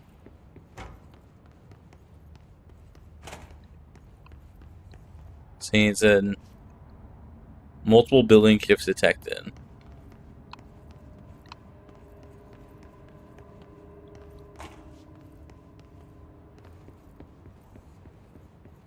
Okay. Is this a horror game? Did you guys sign me up for a horror game in Surprise?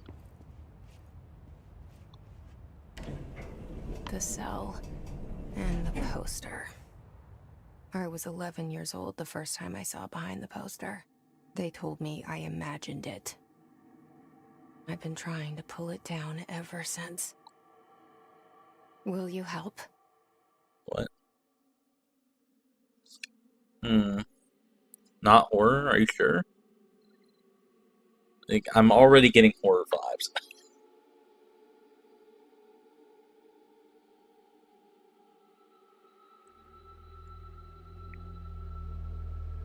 Yes, very sure. Okay.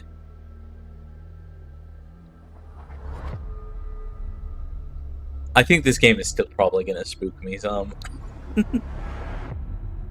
Because it's already giving me the heebie-jeebies.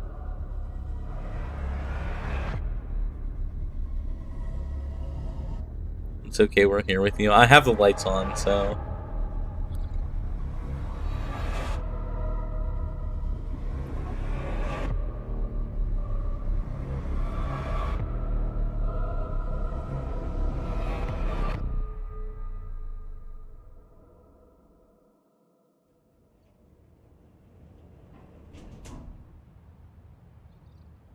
Did I lose you there for a moment? You know what's on my mind. My baby brother, I didn't know Dylan. that, but sure. 17 years since the men of this bureau took him. Interesting.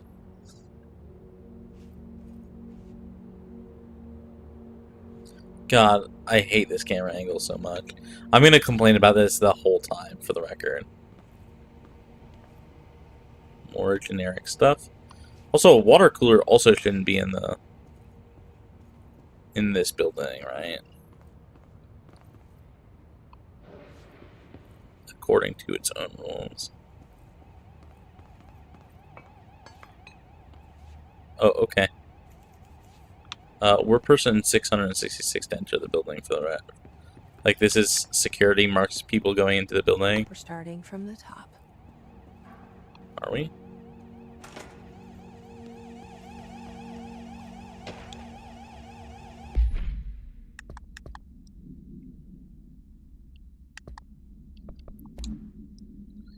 Approved terminology reminder.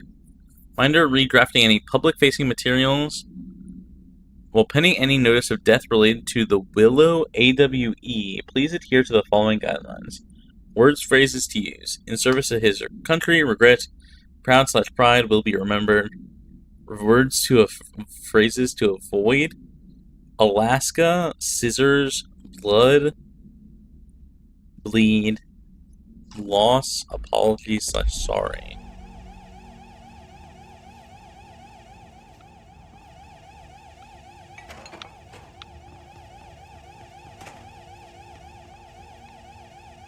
What's going on? What's that alarm from?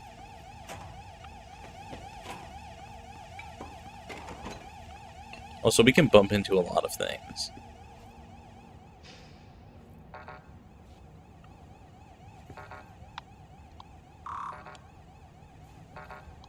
Clearance level 01.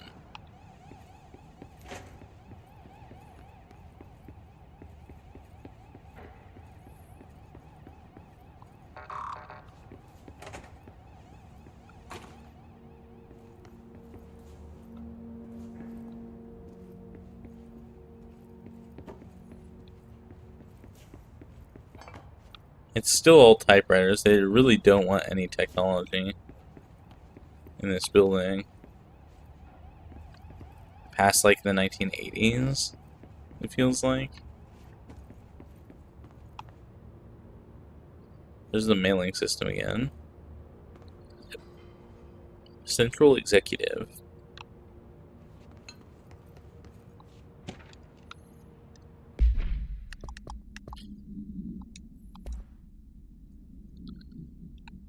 Non-official. Trench, do not disturb. Barbara, I am not to be disturbed. Cancel all my appointments for the day for the rest of the week. I can't trust them, Barbara. Not a single one. Trench. Oh, God.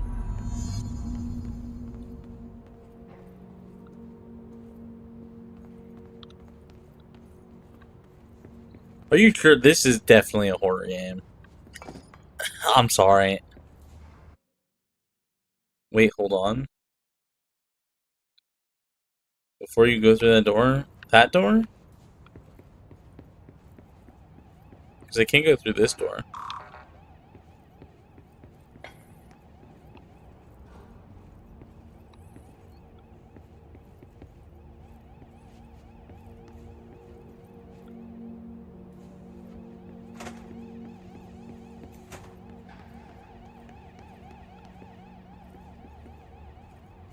Did I miss something? Oh, you can jump in this game.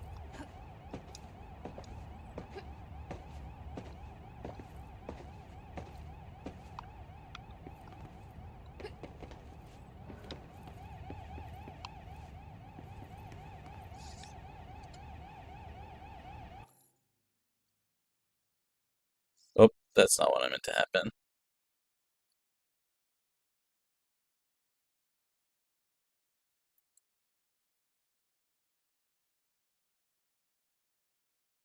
That was a gunshot?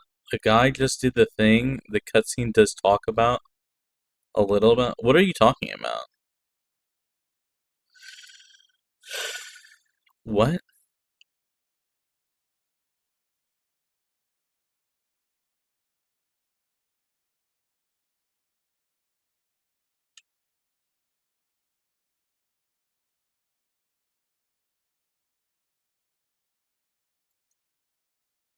I need more words. I'm sorry, I don't understand what you're talking about. He shot himself. Oh. Okay. Oh, top chat? Yeah, I would just switch to live chat. Yeah, definitely a top chat moment. Okay, thank you for the warning. I'm guessing that's unavoidable to see the aftermath of. So thanks for mentally preparing me for it.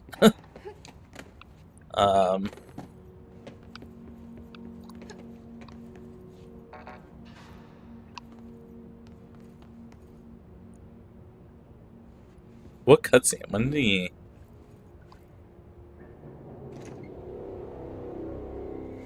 Shit. Shit. Toggle map? You want me to pick it up? The murder weapon? Really? What? What do you mean? Something's outside. Was coming here a mistake? What is going on?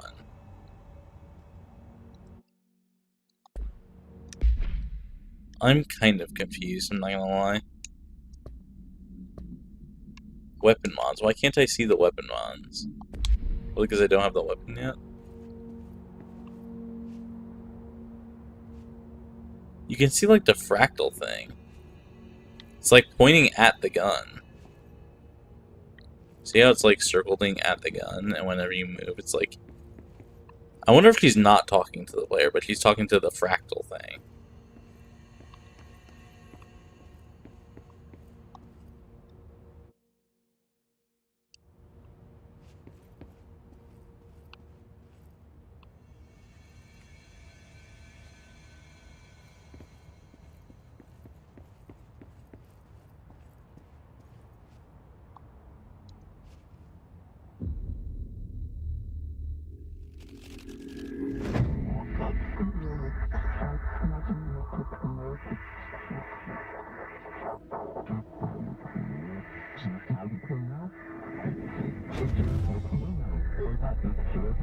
And there goes the poster.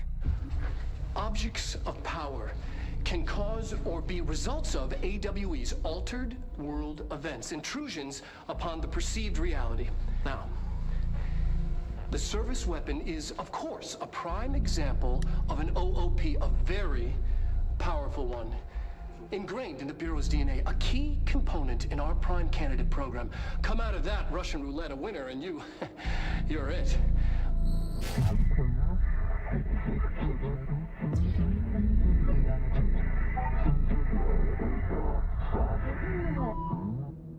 Look at this place. Where am I?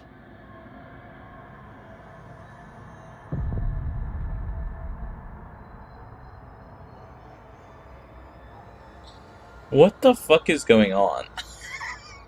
I'm sorry. I need a little bit more... Because it's like... You have to...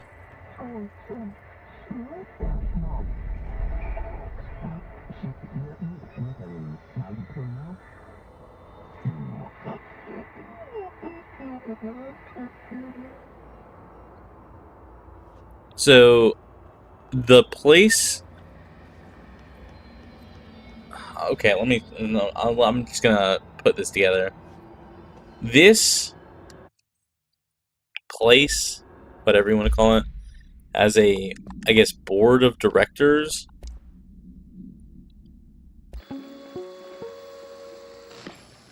Objects of power can cause or be results of AWE's altered world events, intrusions upon the perceived reality. A side note, remember to cover their connection to the astral plane as well.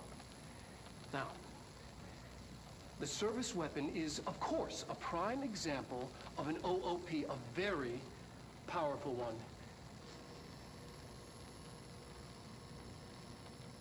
Ingrained in the Bureau's DNA, a key component in our prime candidate program. Come out of that Russian roulette a winner and you're it. Lose and you're, well, fired. Dead. Thank you. I'm Dr. Darling, head of research, Federal Bureau of Control.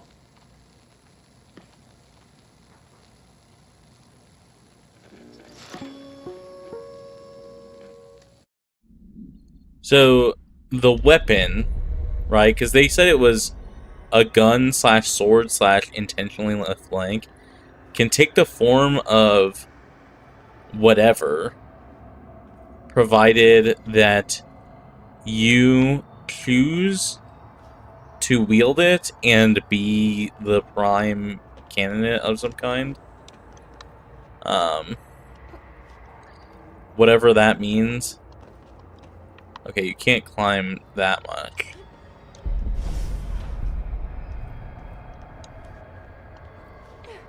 Y to melee. Whatever the heck this thing is. Oh, okay. The light's like XP. I can't pick them up.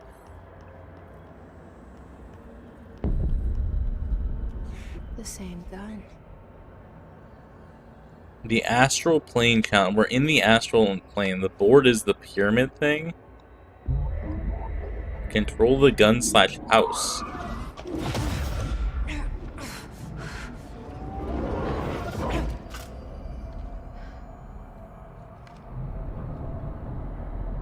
Okay, now I have a gun.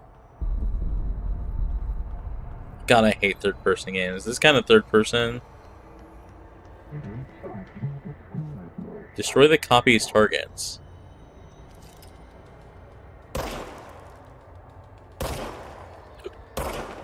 Okay.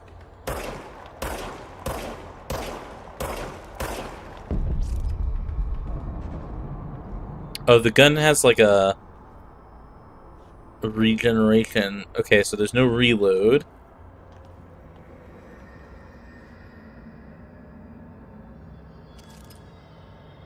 What is it firing? Because it's not bullets. Clearly.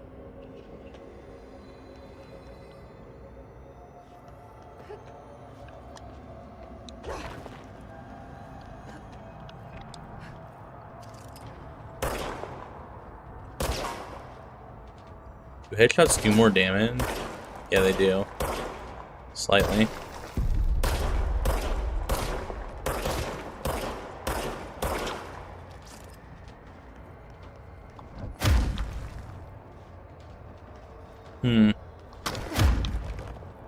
Oh. Interesting. Also, I destroyed the ground a little bit.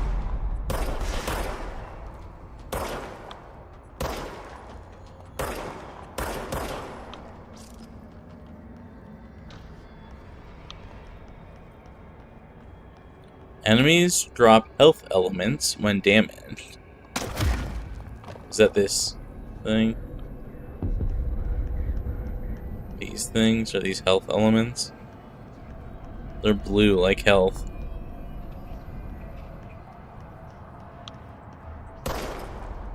Can you... No, it's single shot. Okay. But it's single shot like as fast as you want it to be. Interesting. Okay.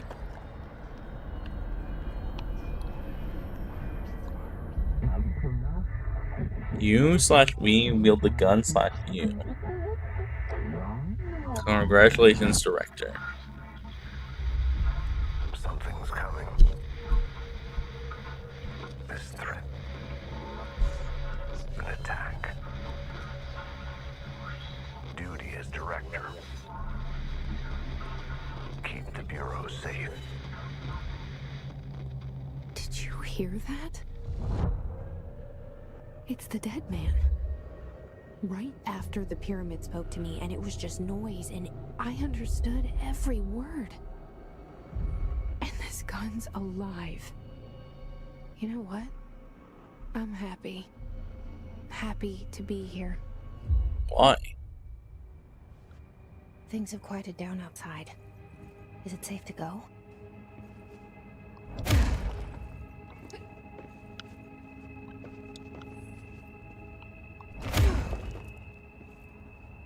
What is this power that we have?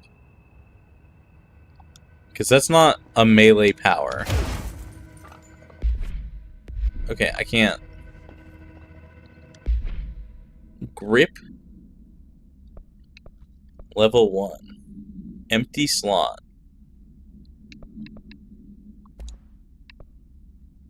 Astral health boost. Equip. Deconstruct.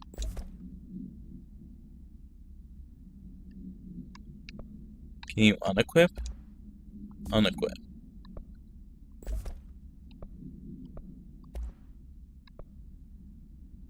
Reload speed. Why is there the option to deconstruct?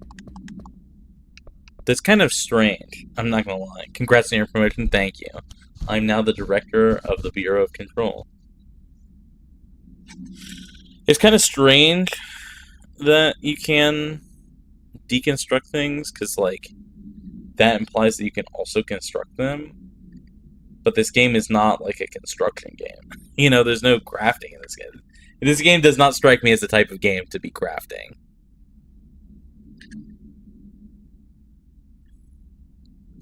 T.Y., can you disband the Bureau now? Yes. Service weapon, OOP, Y object of power 1-KE. The acquisition date, 1964. No unique containment procedure required. I'm starting to get why you,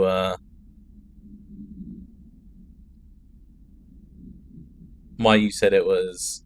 not why you said, but why you asked if I was familiar with the SCP. You also thought it was horror, so I'm not sure. I still think it's kind of horrific. Horror-esque.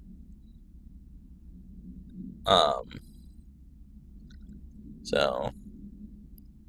The object's form is variable. When bound, the object allows para-utilitarians to blank. This object must only be bound by individuals seeking the role of blank.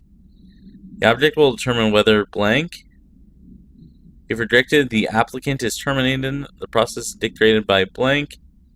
Like the pyramid. You're looking for the word thriller, I think.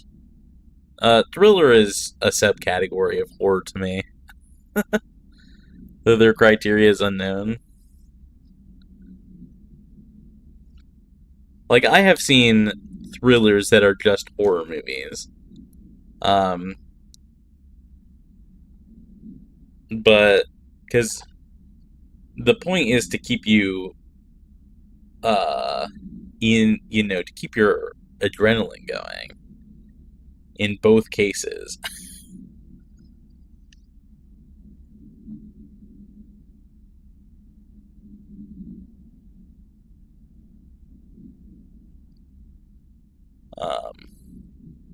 The object was discovered inside the oldest house, in the room that is now used as the director's office. The popular hypothesis blank, many forms throughout history, Mjolnir, Excalibur, Varanastra, all weapons, IC. If objects' powers are convergence of forces based on the collective subconscious, if objects of power are the convergence of forces based on the collective subconscious, then this be the original manifestation of that event. If this is the case, blank. So that's why they don't want, like, rubber duckies to exist, be in the Bureau, because it will become imbued with the power of the concept of a rubber ducky, right? This is like the concept of a weapon. Interesting.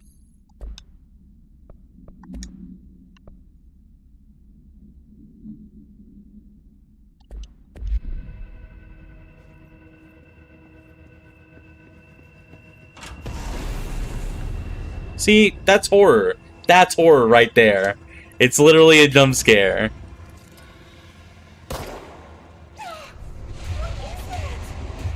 You can't let this happen.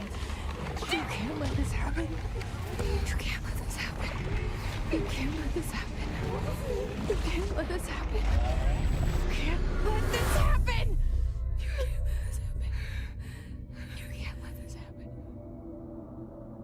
You stopped it. You... Oh, thank you. That was... horror. Get the fuck away!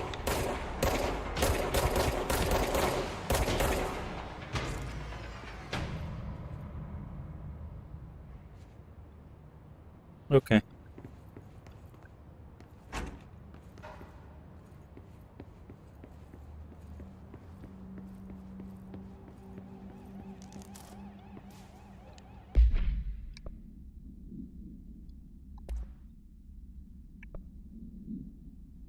Health recovery per element pickup. Interesting.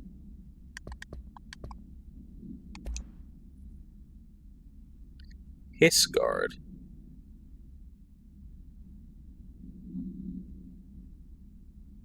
Compiled by Emily Pope, research specialist, by order of Director Jesse Faden. Faden? That's us. So who the fuck is Emily Pope the fucking fractal thing that's living inside her head? Field research on Hiss entity. Hiss corrupted security guard. Bureau has many internal security personnel. The Hiss was quick to take advantage. The Hiss was quick to take advantage of that. Hiss guards may use the standard bullpup rifles they carry prior to corruption, while the armored guards carry pump-action shotguns. They have no observed paranatural abilities, with the exception that certain Hiss guards are protected by a shielding of dense Hiss resonance, capable of stopping bullets. Is this shield a result of prolonged Hiss corruption? Does the Hiss mature in organic hosts over time? More data is needed. Do the Hiss target individuals' combat training? Does the Hiss have that level of cognizance? Does it utilize hosts for tasks they're best suited for? Combat trained hosts are reserved for combat? These are all questions for later, though it is obvious that corrupted individuals retain knowledge on the use of their weapons. I don't know that that's necessarily the case, right? Saying it's obvious, it could be that the Hiss is also just capable of using weapons and is taking over people. I'm Emily. You are Emily. That is your name. Oh, I still don't have clearance. I kind of figured I would now that I'm the director. Right?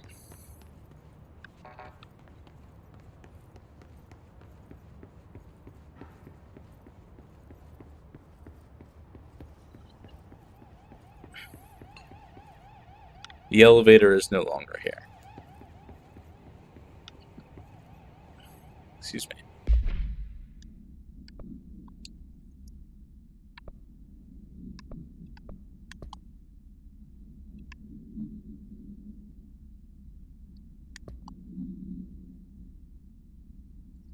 Oh, we have more details here.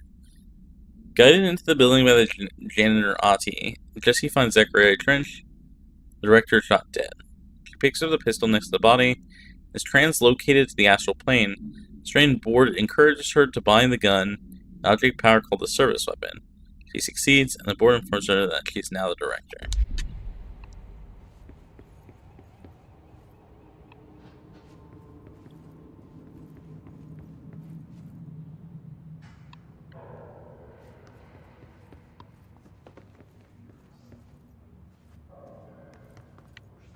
The hotline. Secure line of communication. Guide us. Reach the hotline.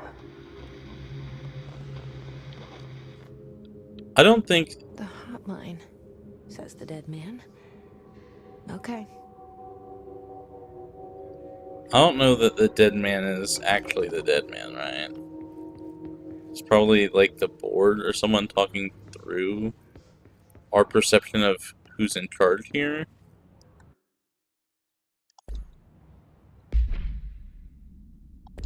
Also, this is definitely a horror game.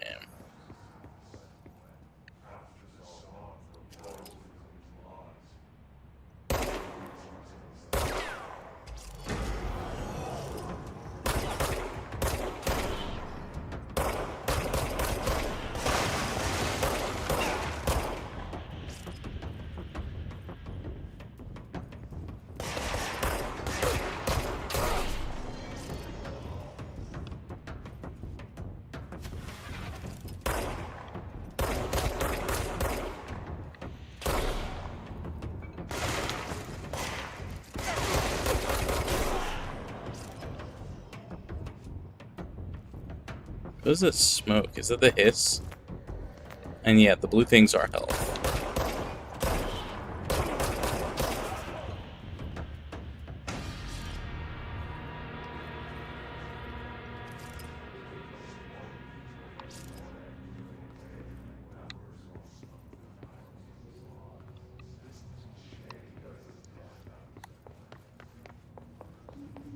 Does health despawn? It does not despawn. Okay. Also, what's the point of a map? I gotta ask.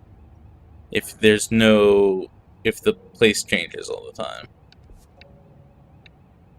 Oh, you can switch what side the camera is on. That's interesting. That's not a feature in a lot of games. Although I do think it's a good feature to have for people who are like left-handed.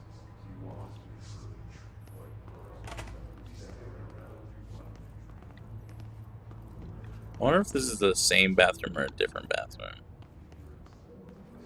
Is there only one bathroom in this place?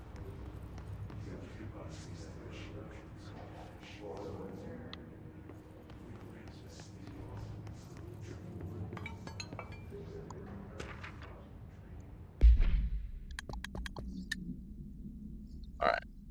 I will be right back. I'm gonna go feed Rengoku. Give me like a couple minutes. And we'll keep on going.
Okay.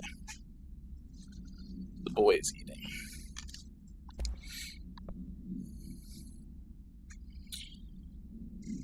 The rising costs of AWE response. Excuse me.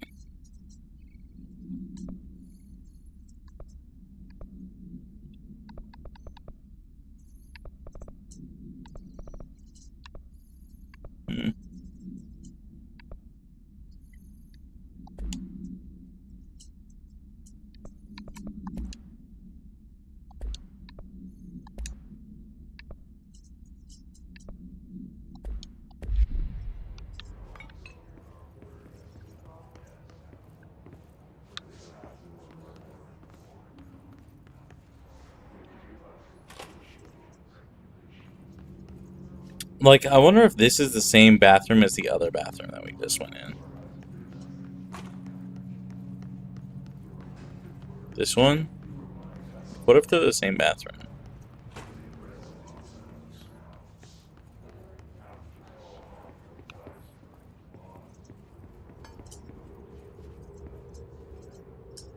Oh, it's us on the wall now. I see. Okay. Reminder, if you experience an unanticipated building shift, follow these simple steps. 1. Search the room for any altered items or objects of power.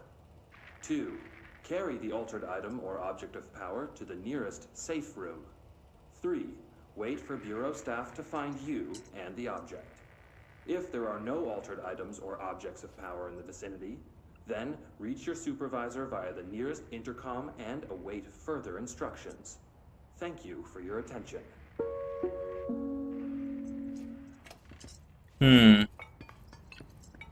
That's kind of an interesting thing to say. That, like,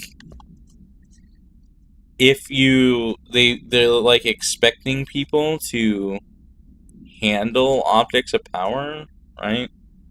Like, if you're in the vicinity, like, my, I guess, expectation would be that they don't, right? That the procedure would be to not handle the thing that's causing it.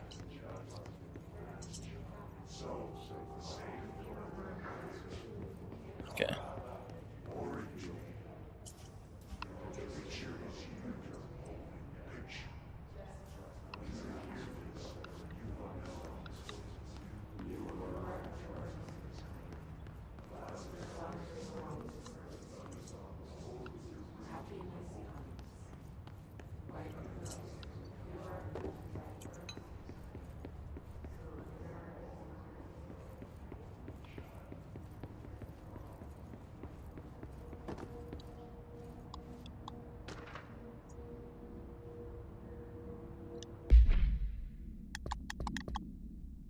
I'm assuming the mold is just like the hiss.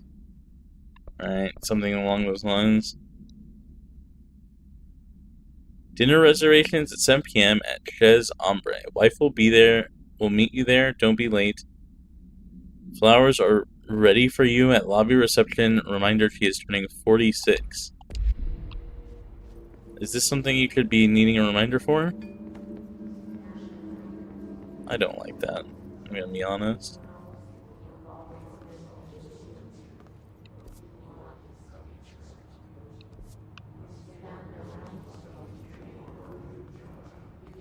Shelter.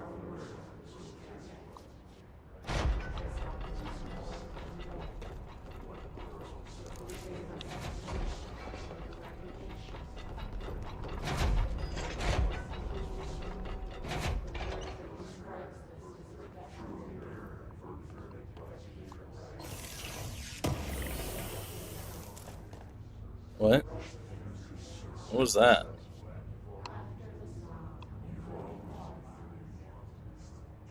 Okay.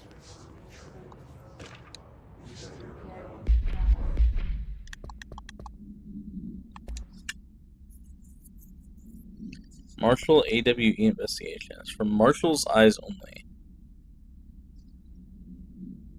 We checked out the suspected AWE in Duluth. Where's Duluth? It's near Washington, D.C. or something like that? Duluth.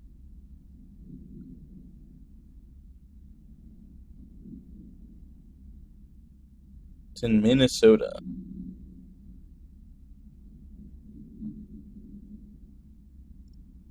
Near Lake Superior. To the tip of Lake Superior. Wasn't anything, just like the house fire before this and the malfunctioning clothes dryer before that. My team is getting pretty sick of duds. We need to find a better way to sort the fake AWEs from the real things. We need to rotate these fuel agents off for a bit. Anyway, we're en route to Sherman Ranch, next one on the list. Let's hope it's a little livelier there.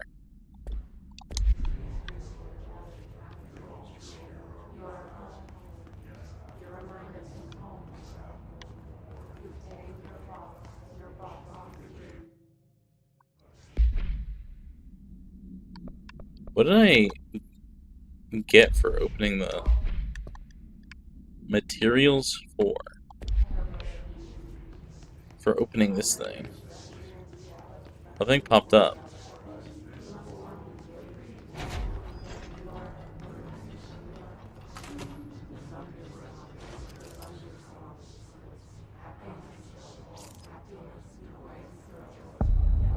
Oh my god.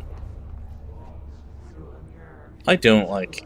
I don't like this. This game is definitely a horror Hissing game. sound that tried to invade me earlier. The hiss burrowing into everything in this place. Is the hiss your enemy? Alright, it's our enemy. That babble's contagious. It burrows in like an infuriating melody that makes you hum it over and over.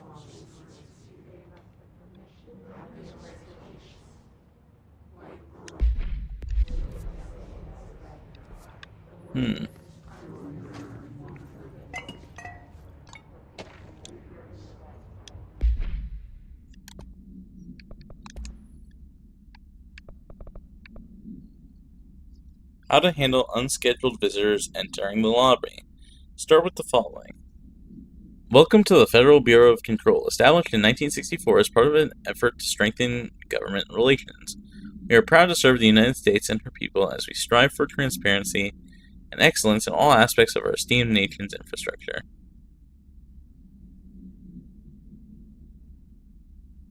If they do not leave, just ask them these questions. Are you here to see someone? Are you from New York City or just visiting? So this is taking place in New York.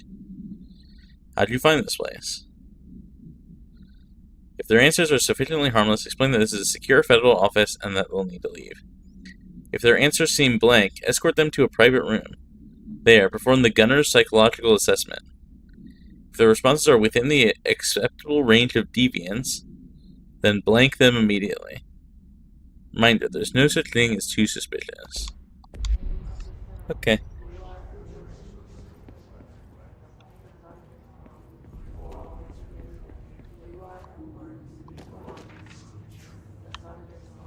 I wonder what the hiss is saying. It's kind of interesting.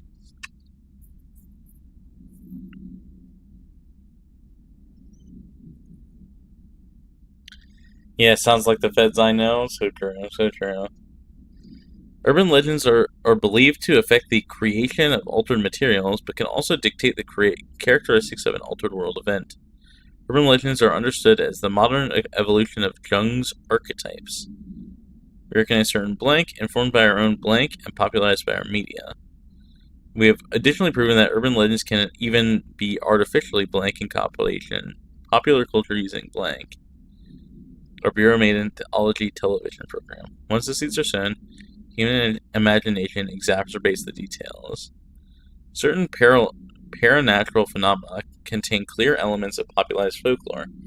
AWEs that only occur on blank. A pair of scissors that consume human blank through 2 punctures of blank on the neck. So what, vampires are scissors? These details, living in the minds of many, have been given strength through belief.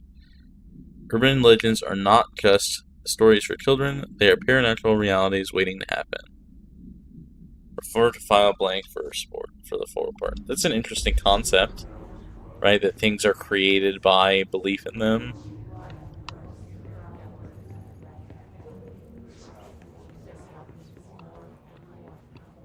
This happens more and more.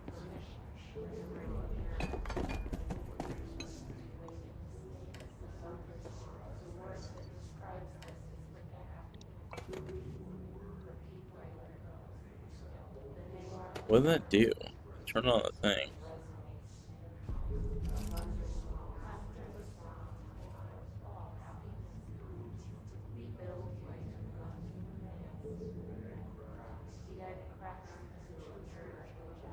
Is that the most handsomest boy? Hi.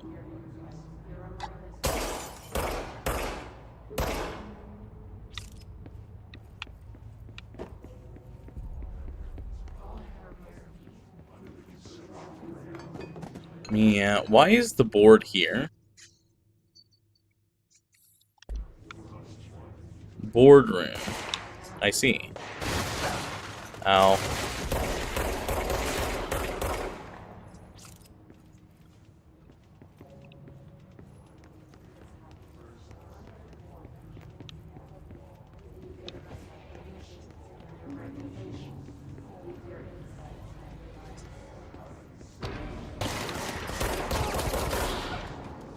Why is the boardroom here, in the middle of the place?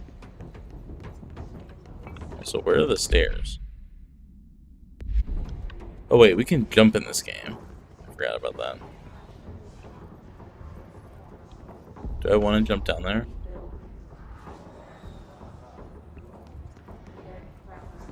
Can I go over here? No. Where did you come from?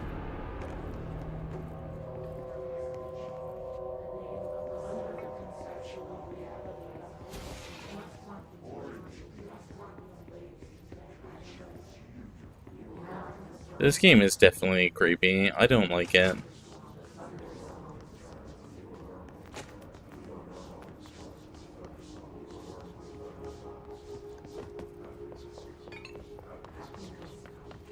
I can't believe you all signed me up for a horror game, in addition to the horror game.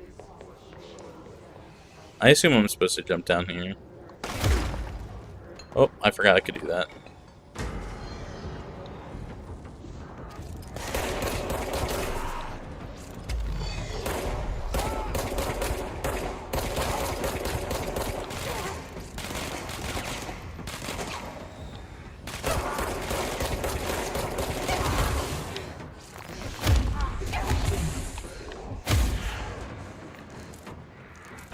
Must cleanse control points. An enemy.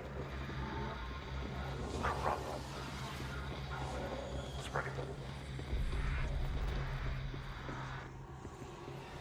Cleanse the control point. What does that mean?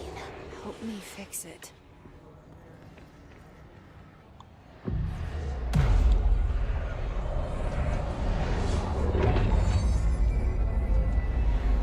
What the fuck? Okay. Holy shit. You did it. We did it. This is good design, though. It immediately points you to the thing that you want.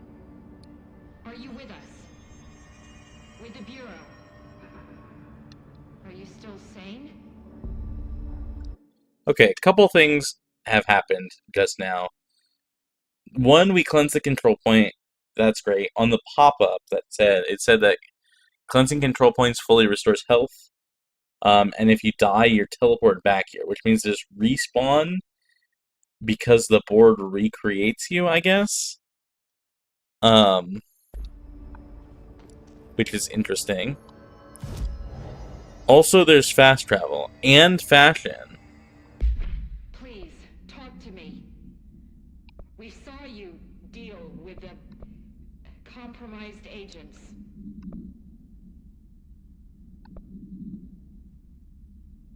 Astral dive suit. Is it safe to come out? Interesting. But this is good design, though. Once you're done with the control point, it points you at the thing that it wants you to go to.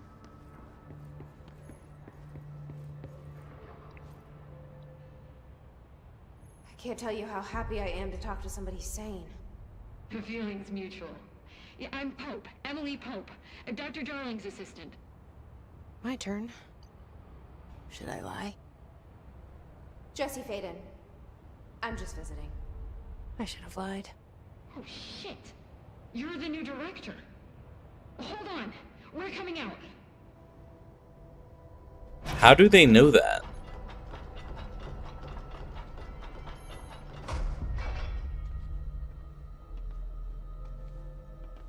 Director Faden. Call me Jesse. Okay, Jesse.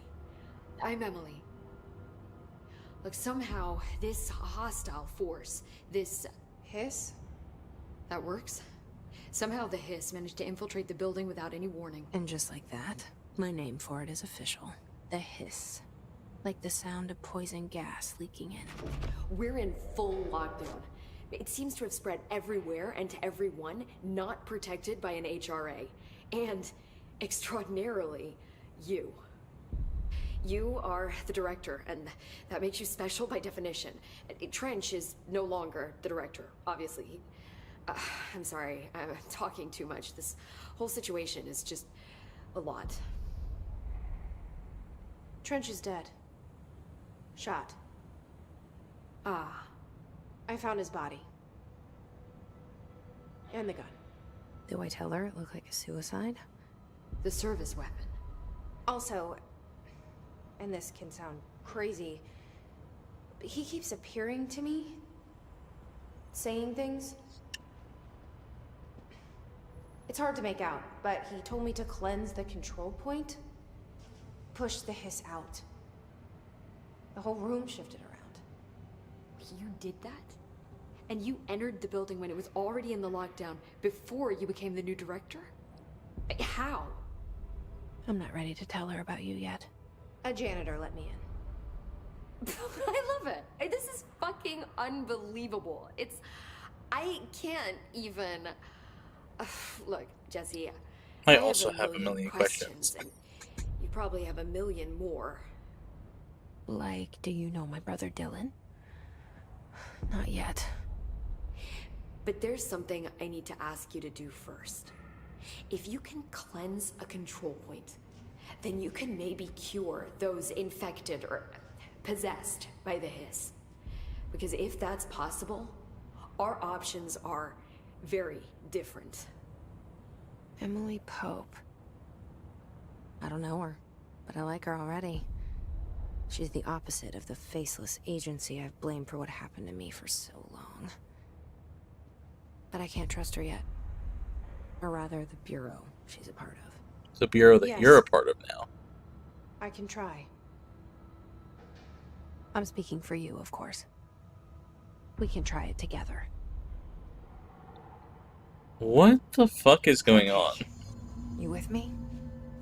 We did it before. Push the hiss out.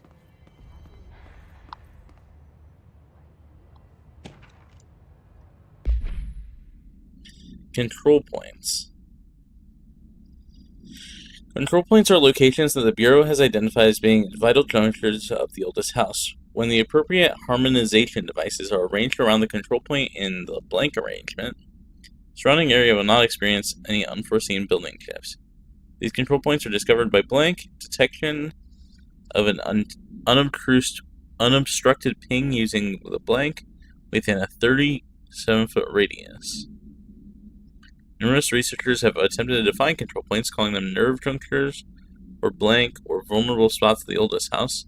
The common factor in these theories is that the control points are susceptible to external influence, which allows us to stabilize the oldest house and work more confidently inside it.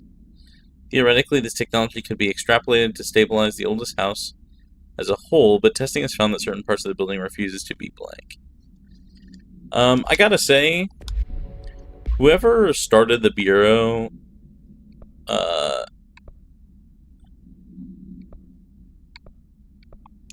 what is this? Materials for what? 6 unidentified reading and 1 hidden trend. Whoever started the Bureau made a mistake. Like, for sure. I'm cuter than Emily. I'm sure you are. Because if they understood what the Bureau was, then they should have just buried it.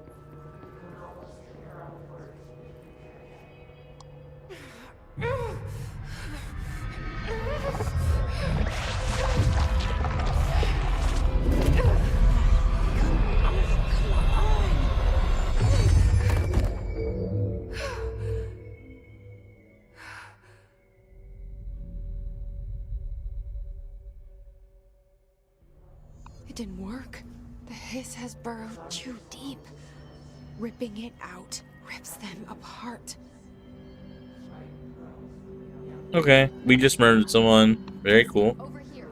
Very neat. We need to make a plan, Jesse.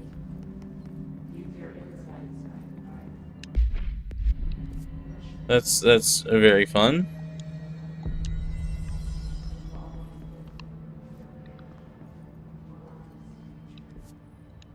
Um,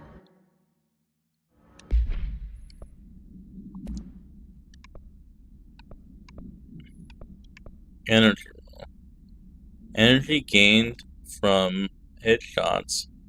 Exclusive to grip, pierce, spin. Okay.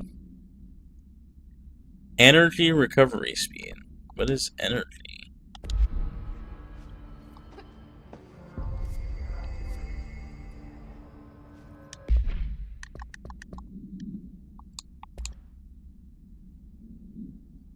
Hiss agent.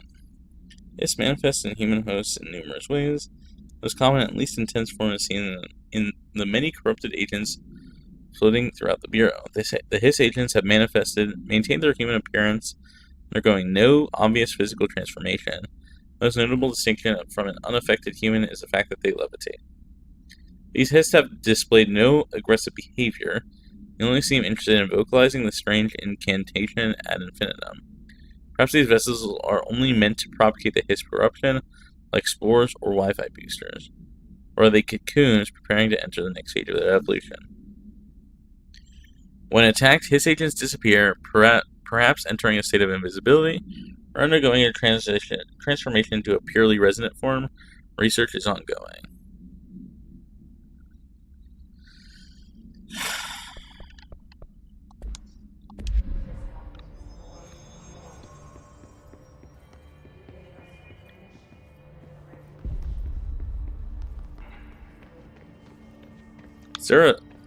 Is this like a save point? No. How do you save in this game?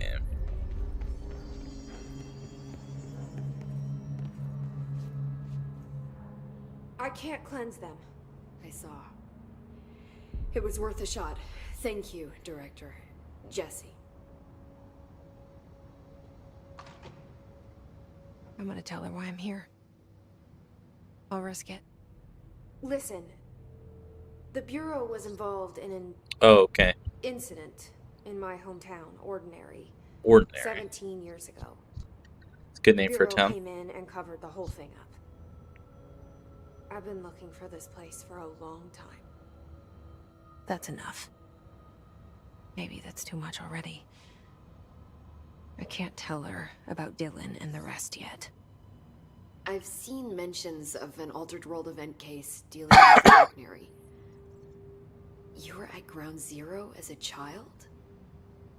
It was one of the big ones, and before my time. And very classified. I can try to dig out some old files for you. My boss, Casper Darling, would know, but he's missing. I think he knew this was coming, or suspected. He came up with the HRAs, the Hadron Resonance Amplifiers.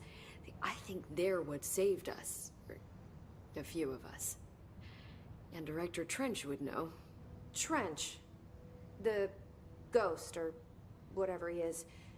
He mentioned something called the Hotline. Said I should find it. It's another object of power, like the gun, an old Bakelite telephone. A direct line of communication between the director and the board. Maybe he can talk to you more clearly through that. I mean, Trench has years and years of experience. He might know how to destroy the Hiss. Where is the hotline? Why is her name Pope? Communications department through the mailroom. It's part of this sector, so we can access it even with the lockdown in place. We'll get the door open for you. Okay, that's my next stop. That's Tomasi's department. He's the head of communications. I don't think he had an HRA. He kind of made a point about not wearing one earlier. Keep an eye out. They call me the director. But that's not me. I'm not a director type. I'm not a leader. Why am I here? I think you already know. Yes, I came for my brother, but there are other reasons too. I said I was looking for answers, but I might never understand them. I'm not looking for proof. This is already it. More than enough. No matter what they told me all those years, I know it's real now. I didn't imagine this. I want to be a part of this world. What scares me shitless is that I finally found it. Only to see the hiss destroy it all. What?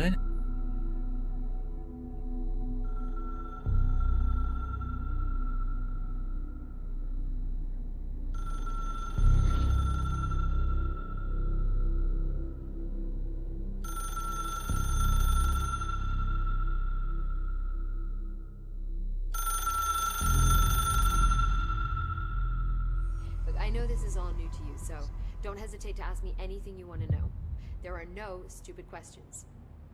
The door to the comms department is just outside the boardroom back in the lobby. They should have gotten it open by now. Follow the signs to the mailroom. You can get to the hotline containment chamber through there. Oh, what do you mean, why is her name Pope? That's some copyright type shit? What does that mean? Exactly. Are you saying that the word Pope is copyrighted by the Catholic Church? Good luck, Jesse. See you back here once you have the hotline. Thanks, Emily. Low-key, though, that's not how that works. The hotline should be in the communications department. Oh my god. Okay. This game is kind of weird, I'm not gonna lie. Where did the hiss come from? I'm not sure. You said the hiss was here when you entered. Did you see anything like that outside before you came in? No. No, just inside. The source is internal then. See, the oldest house is a sprawling complex with openings to other places as well. I don't even know where to start looking. But in the context, it's good news. The lockdown holds. The hiss escaping the building would be the end. Pretty shitty world out there if you ask me, but I wouldn't want the hiss to destroy it. With you on that, Emily. Meow. What? 1 second.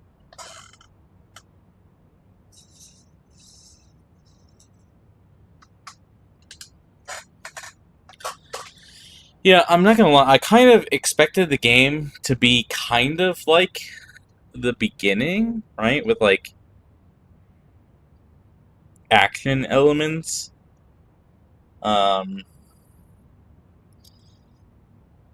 But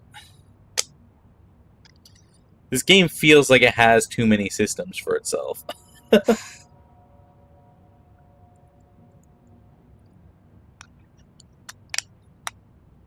Like it's a story game, so I'm still confused by the whole crafting stuff and like the weapon modifications. I think weapons and the modification system is good. Crafting and decrafting, I'm very confused by. I mean, we haven't even gotten there yet. But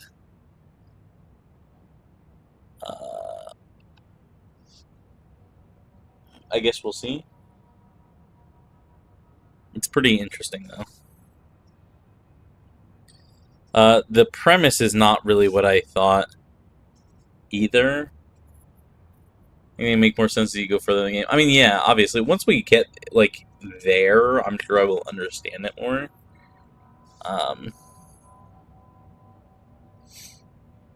It's just this. This isn't what I was expecting at all. Really, I wasn't.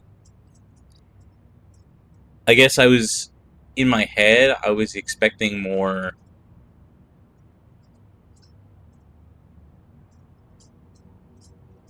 Like I would say, like Dishonored. I guess. Right. Like one of those like story action RPGs. Dishonored is like stealth game, sure, but like any of that kind of game where it's like a, you know, you do levels, you play through a story, right? And there's some combat elements if you like. Like that kind of vibe is what I thought this was going to be. And this has aspects of that, but it's not completely that, if that makes sense. You mentioned the oldest house. What is it? This building, the Bureau headquarters, the oldest house, is a shifting place. You've seen it. It transcends its physical limits. I've been to New York a few times. How didn't I notice this place? It's an attribute of the building.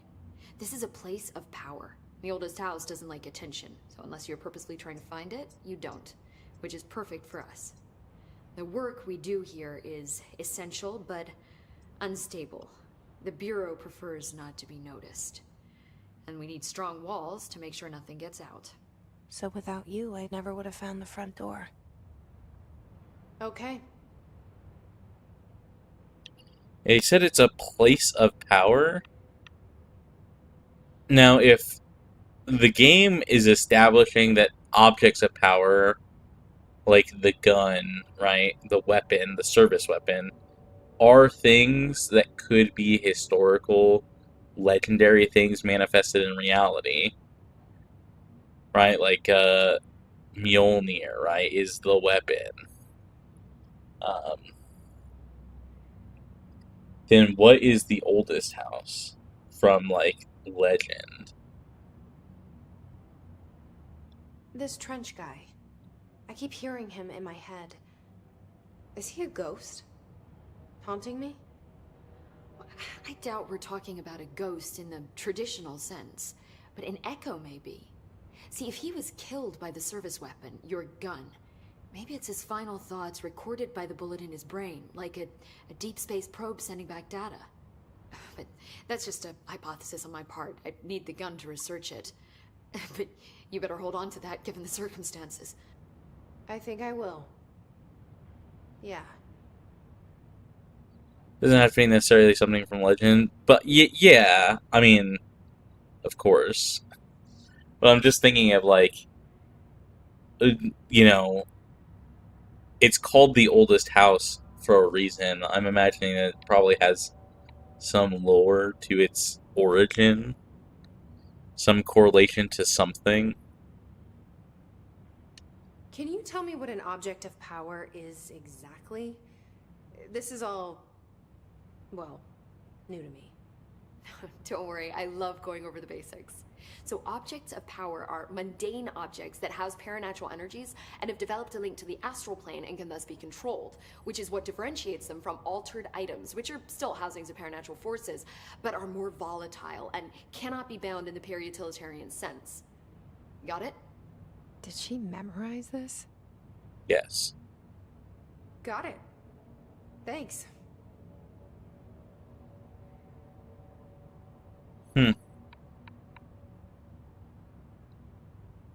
So HRAs stop you from becoming Hiss? Well, it seems that way. I mean, I hadn't even heard of an HRA until a few weeks ago when Dr. Darling started handing them out.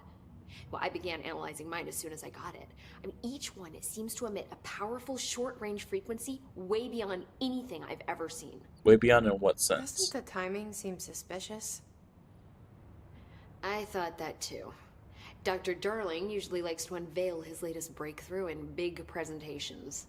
With these, he just passed them out. Yeah, his behavior makes me wonder what exactly he knew.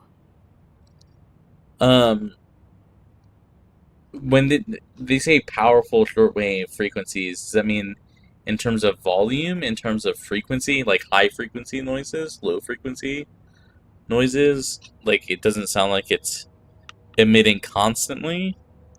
Does it happen in bursts as, like, hiss noise approaches? Thanks, Emily. I'm sure I'll have more questions soon. Just let me know. What is this? Let me see if something pops up here. Oh, personal mod health boost. Sorry, that again, that's in the low bottom right where my mic is covering it up.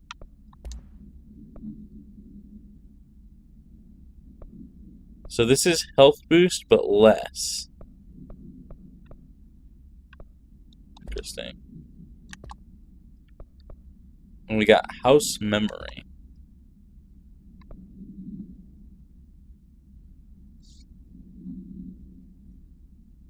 The most handsomest boy.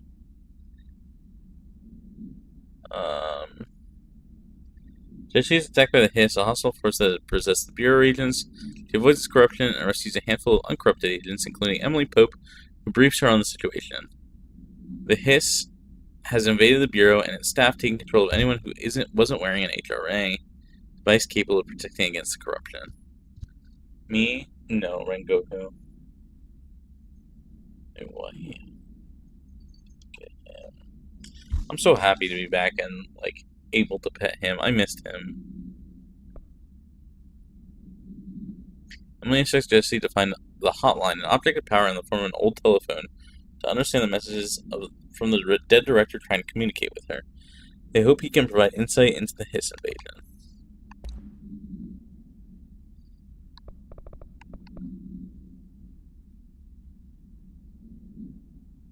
Okay.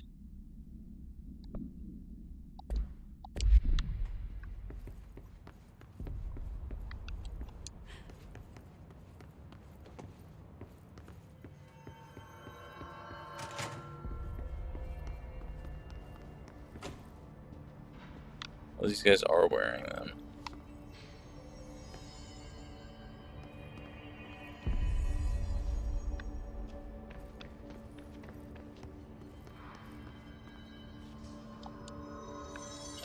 This?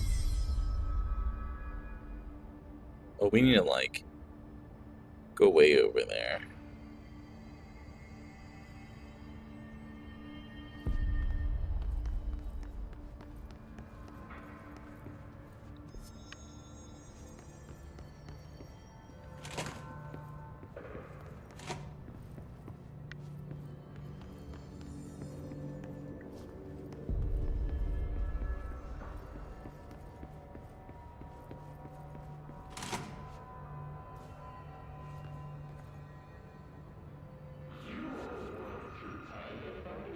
There it is again.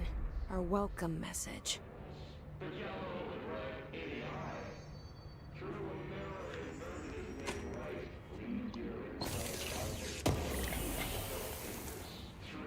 Material. House memory.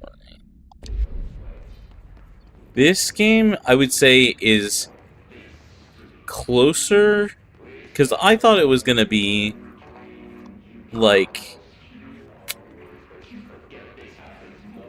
I don't know. I don't know, like Dishonored, or like a God of War or something. Right? Like an ARPG?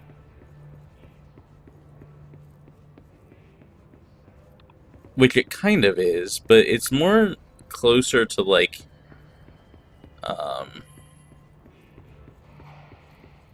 what's the name of that game?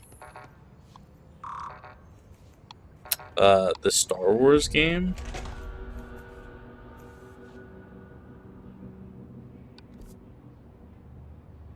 What's the Jedi Survivor, I think is what it's called?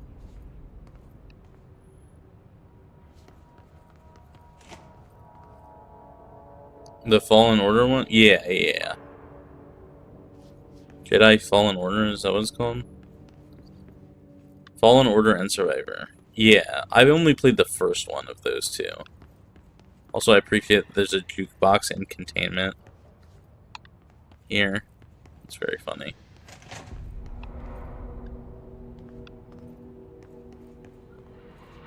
This game is more close to that, to that. Is my understanding, I guess. Where it's still like an action RPG, but not in the same sense as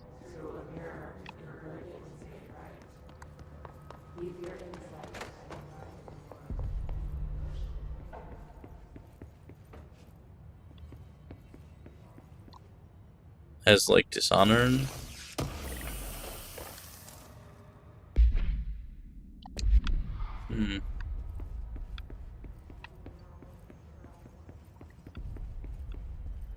What's another game that's kind of like that?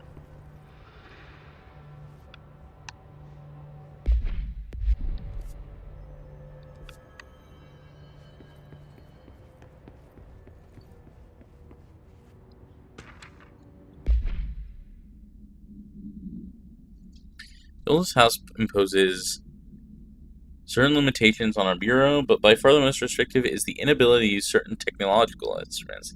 The oldest house does not allow devices that receive or emit any blank signal. Radio waves are the only transmittable signals in the oldest house, even those are often unreliable. If the power of collective unconscious is taken into account, it could be that certain pieces of technology are too new in the cultural blank for the oldest house to blank them. Excuse me. Similarly, these items have not been known to become receptacles for altered status. Technology may be moving at too fast a pace for the blank to occur. Some technology tends to disappear and break here, sometimes quite violently. Blank agents have been injured by cell phones exploding in their pockets while entering the oldest house. Interesting. That's a very unique method of keeping certain devices like in check.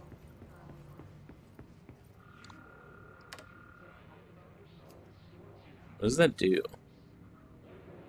Is that for like an achievement, maybe?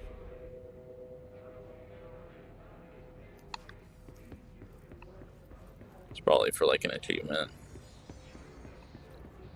This game definitely feels closer to Fallen Order. Like, for sure. Shifted bathroom complaint. Listen, I know you can't control building shifts, but the executive level restroom has been missing for weeks now. I worked my ass hard off in the Islamabad station for 3 years. I've earned the right to a nice workplace shitter. Can't bring it back, at least find out where it went.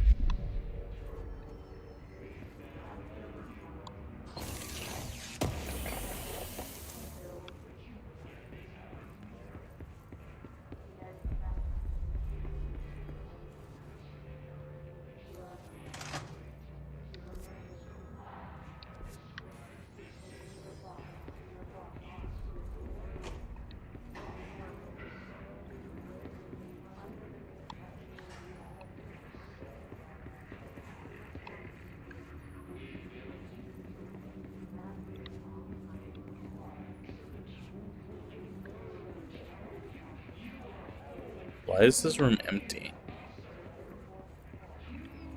Okay.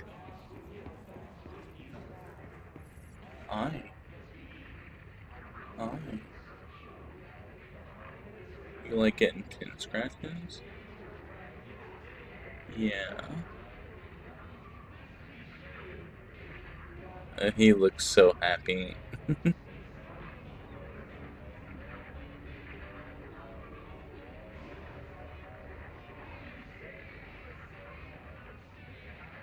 Look at this boy. I need to take a picture of him.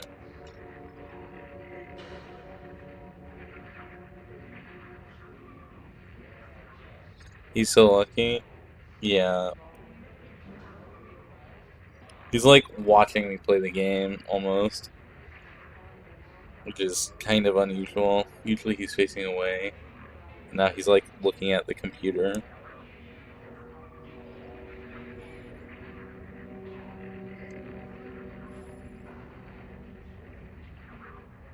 This boy. He's so handsome.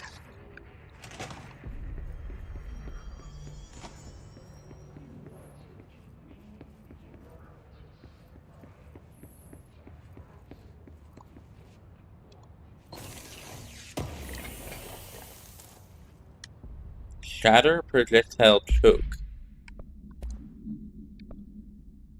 Exclusive to track shatter. Which has weapon spread. So I guess grip is a pistol and shatter is a shotgun.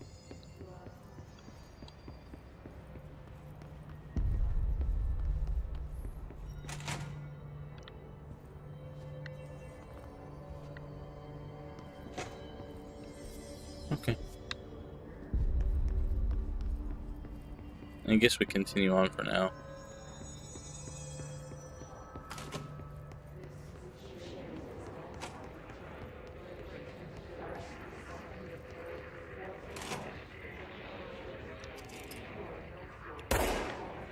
Well, that guy is dead.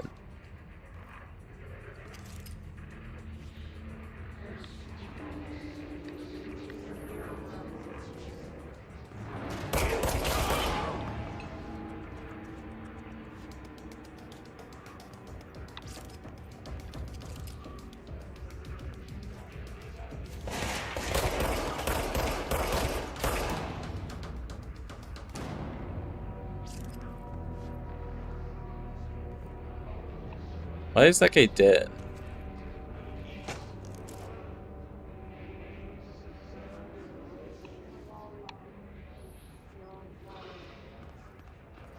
I wonder if he was wearing like a hiss thing, an HRA.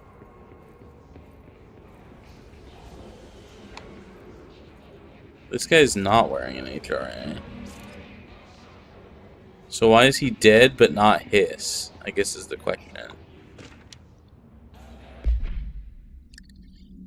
Visited the following Nevada accommodations, blah blah blah blah blah. Expenditures, accommodation, this, meals, this, gas, this, minibar, this. I do wonder if a motel called the Ocean View is going to be found in a landlocked state, but hey, I guess I'm not paid to think, right? And for the record, I again request that you give us a budget to get 2 rooms each night. Agent Rowley and myself are getting very tired of sleeping in the same room. See you on the road.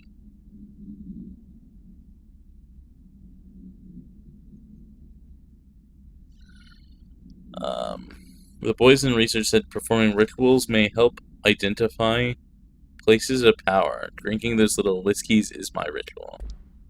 So real.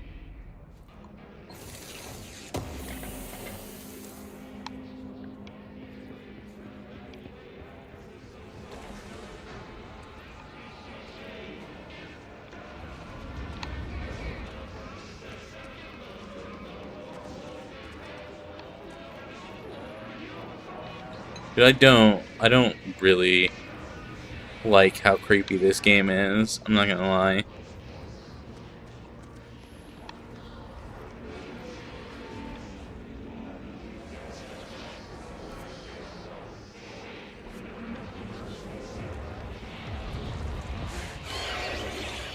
Oh. It's overpowering here. You Okay. don't want me anywhere near it. I'm with you on that. Okay. Red zone's bad.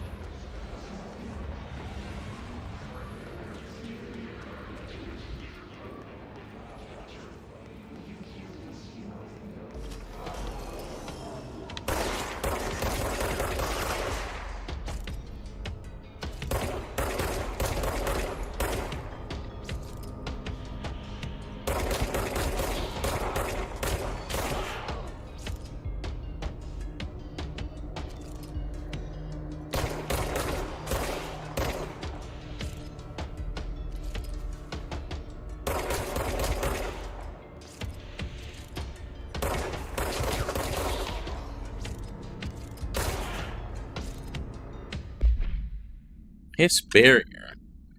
The hiss resonance field is a physical impediment that is difficult to define. Hiss barrier appears.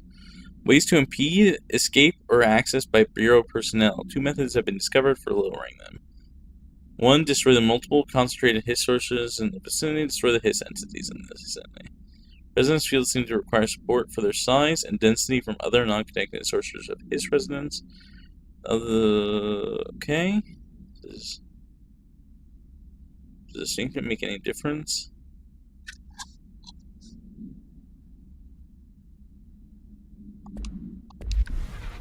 Interesting. So does that mean that this is open now? Or did I unlock something down here?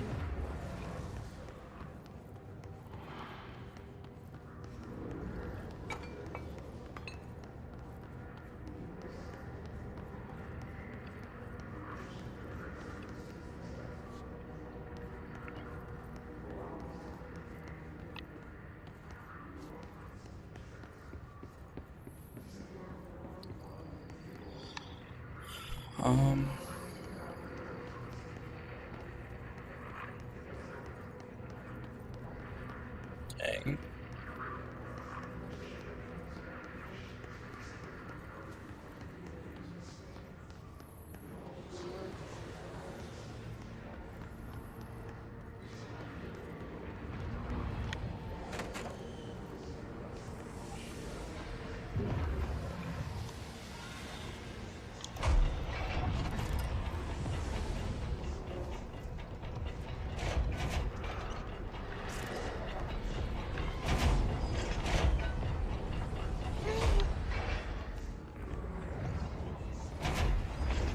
Okay.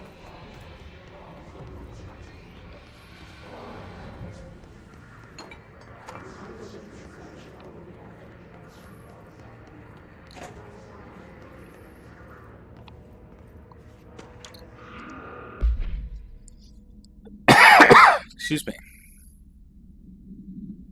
Due to recent fluctuations in the nearest control point, this area's stability has been downgraded to yellow. Reference to green, stable, yellow, low possibility of unanticipated building chips. Orange is high likelihood.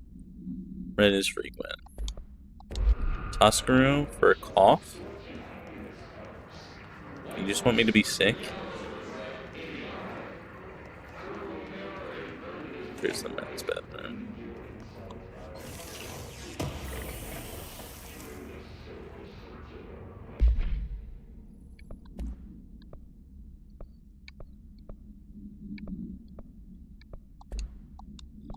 Sorry, I'm in my pathetic arc. I mean, that's okay. You haven't seen me for like a week, so it's understandable. Communications department is that way?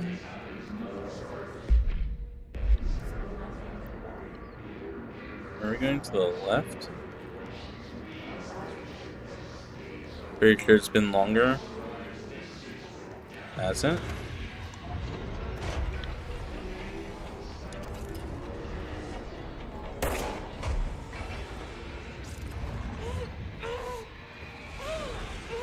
Oh, you can't do anything in here. Oh, okay, I done.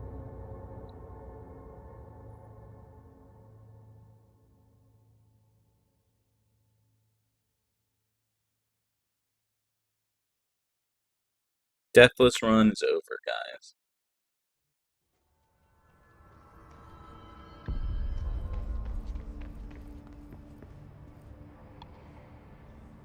Hasn't been able to harass anyone in all week, so true.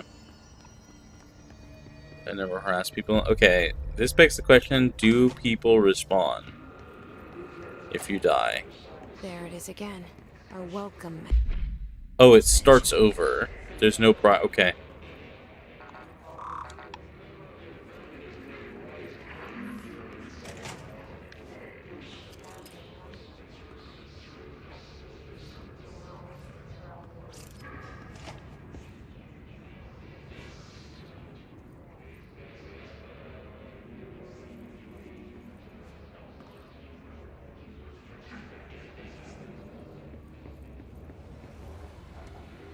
Oh, wait, where's the guys here?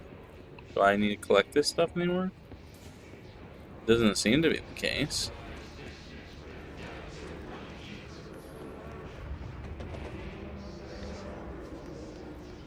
Oh. If I go down here, are there still people to shoot?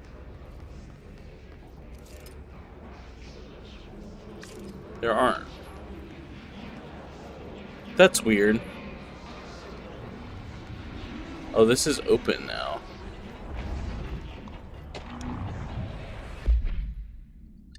An auditory event occurred in the United States Embassy in Havana, injuring the majority of the black staff there.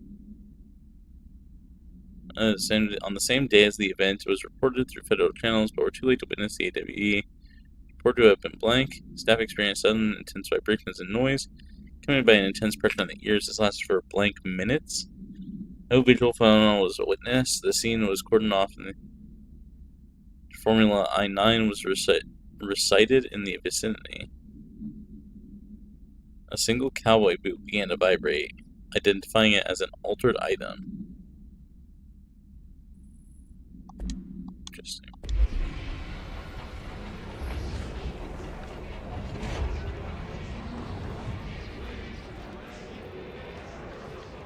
Oh, there's a thing up there. How do you get up there?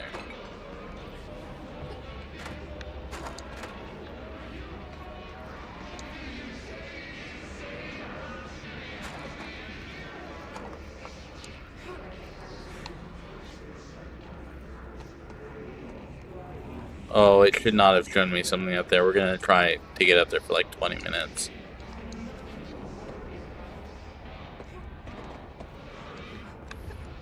There we go.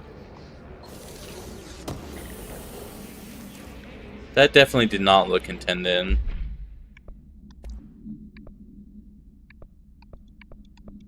These are the same thing, but one is slightly better.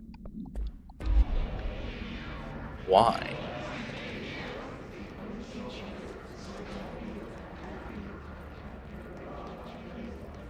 I'm not sure why they have that system in place. Because it seems like it should be just that they give you the thing, and it's the thing. And that's what you get.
Oh my god, I hate that.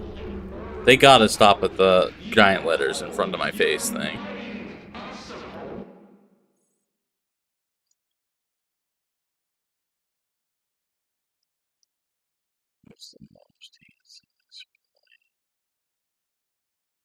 Goku looks like he needs something. Looks very sleepy. You taking your boss with you. All air must be eaten. All air must be eaten.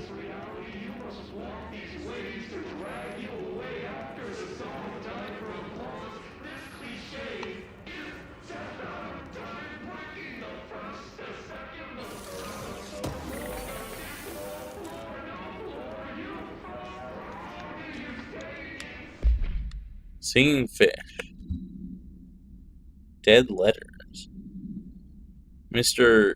Governor, I called the police, but they never come to my house. Got a problem and you gotta send folk to fix it.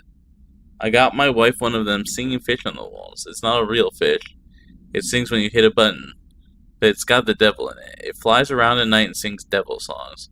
Says lots of cuss words. Devil got in my house because of the fish and you gotta come handle it. My wife is real upset. When can you come? Sincerely, Dwayne Barr.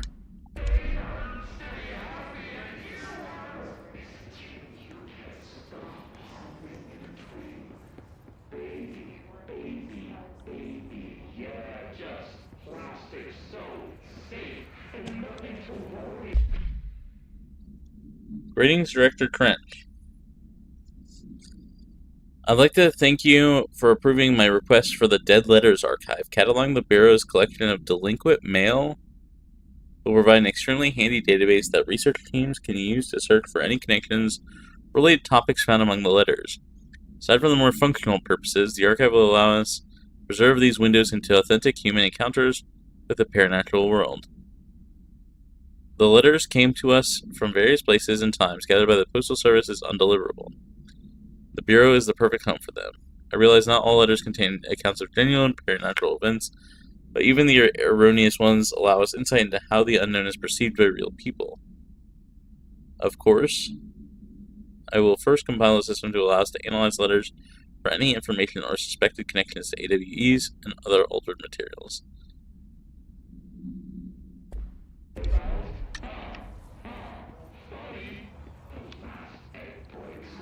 I cannot imagine what it must have been like to record the voice lines for this area, for the hiss.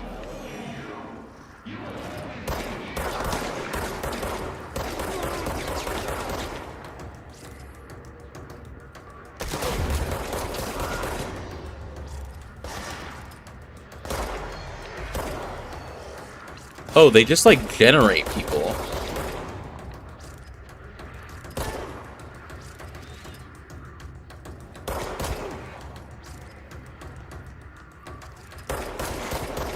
It's not like these people are, like, necessarily alive in the traditional sense. They just, like, came out of the ether?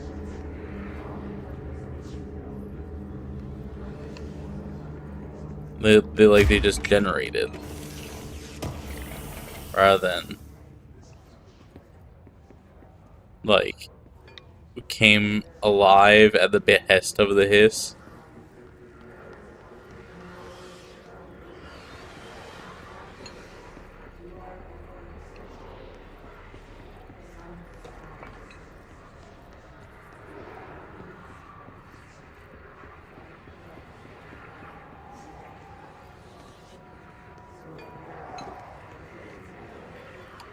How do you save? I want a save option.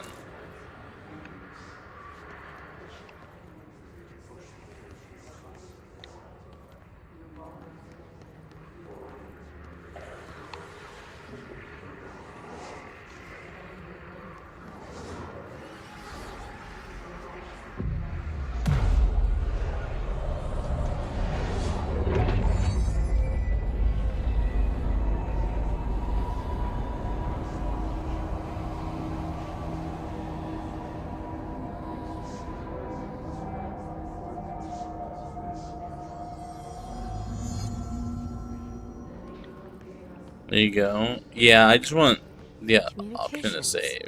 We're on the right track. Just in general.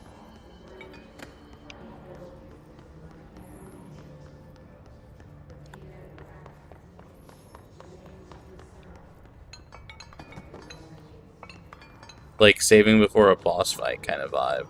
That's what I want. I want the ability to save before a boss fight.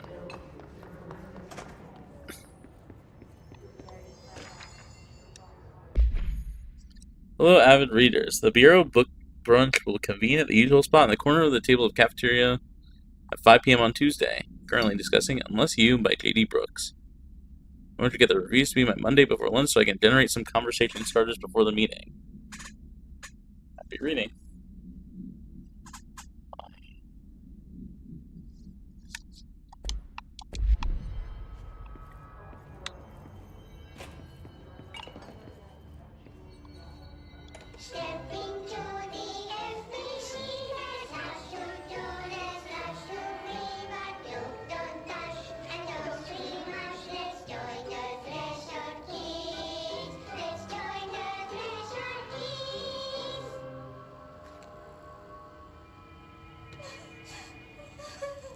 Are you trying to tell me this isn't a horror game? Hey, Meg! What's wrong? My mom's dead. I'm so sorry, Meg. What happened? I don't know. They blacked it out. It's like the director says. Confidential and children don't start with C. The director's a puppet! A dirty, rotten, fat person! Dad says my mama went missing in actions. She walked into the city and didn't come back. I don't know what missing in actions is, but I sure wish someone would find her. Someone made this. We'll find your mama together.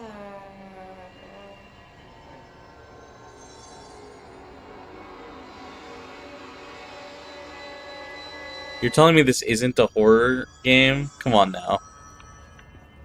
Come on now.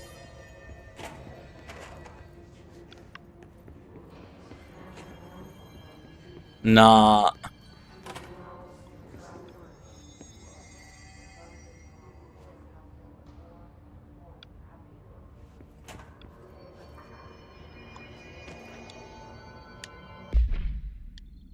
To whom it being concerned, I am being contacted by the past presidents of the United States of America.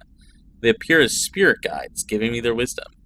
John Adams keeps saying I need to fix America, but I can't really understand him. They all have a lot of opinions.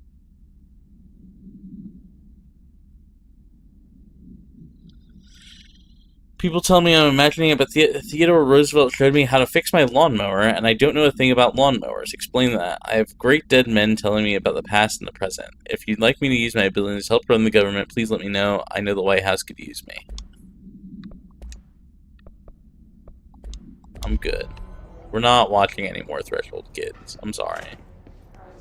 If it's important to the lore, I'm sorry. But we're not watching anymore. I'm good on Threshold Kids.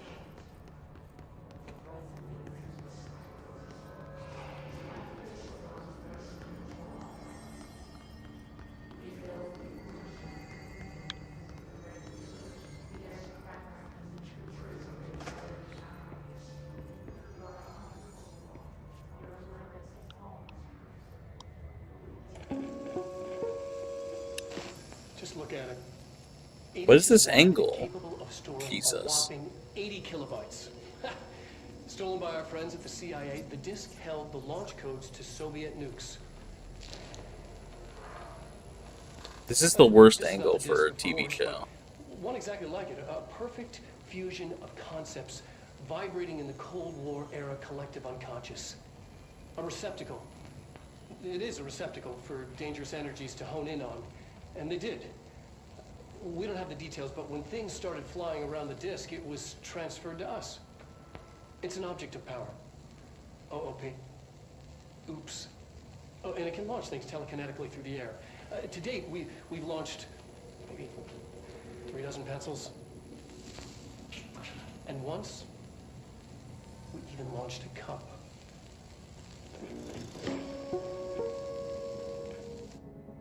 Okay. They could have launched a nuke.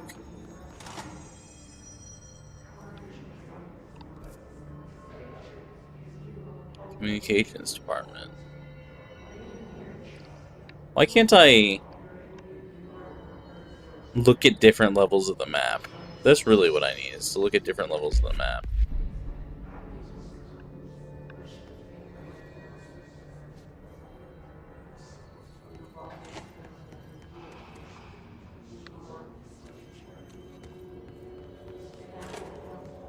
And the ability to save, of course.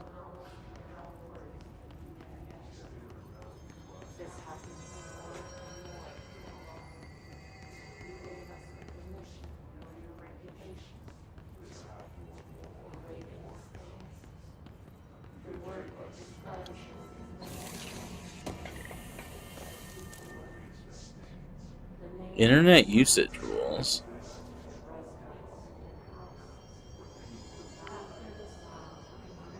How can they access the internet if they don't have the technology for it? Is there fall damage? No. At least not from that height.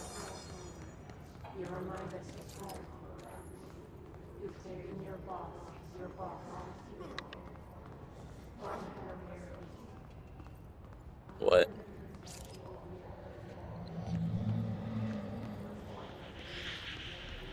I don't like that.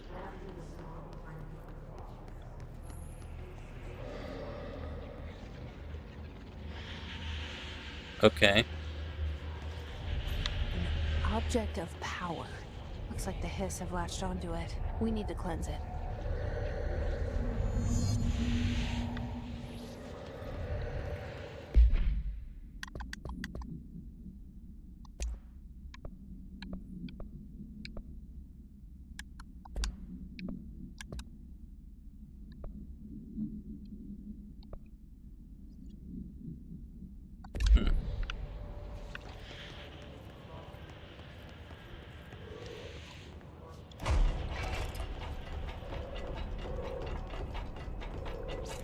One of these shells is gonna have an enemy in it. Book Club. Notes for Penny by L. Sampson. So don't really usually read a lot of sci-fi, but as far as space operas go, this was alright. The title, unless you could refer to a bunch of things in the book, I guess. I thought it was a little vague and stupid. The way the characters kept throwing it around was almost like a catchphrase. Got really annoying real fast. The best part of the story was the space battles. Sided with the Fixers, obviously, because they had the coolest tech and their motives made the most sense to me. Honestly, if I had to choose between some hoity-toity flowers and guns space hippies, or a badass bunch of warriors who go around devouring planets like cheap sushi on a Sunday, I know who I'm picking. The scene where they invade City Planet and convert the entire population using brain worms, and that space dogfight between those two ace pilots signed me the fuck up. Kind of ruined the whole thing for me was when my favorite character got killed not even halfway through the story by getting a battery cylinder launched into his face by a gravitational anomaly. His death didn't feel necessary at all. By L. Samson. I wonder if L. Samson is that guy who got something launched into his face.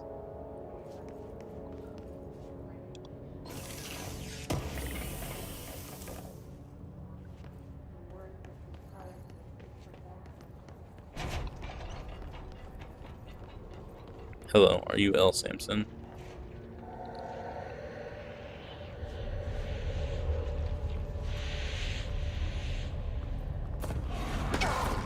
How?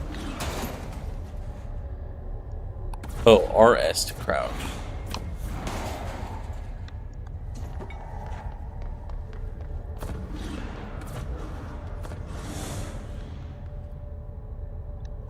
Nori, have you ever read Roadside Picnic? I've never heard of Roadside Picnic now.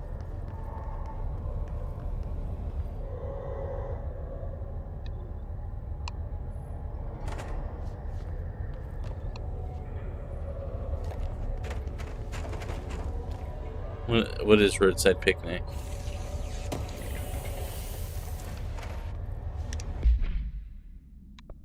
Another energy boost.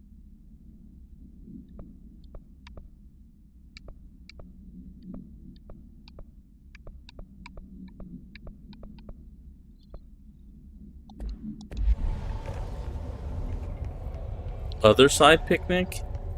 I don't know what that means either.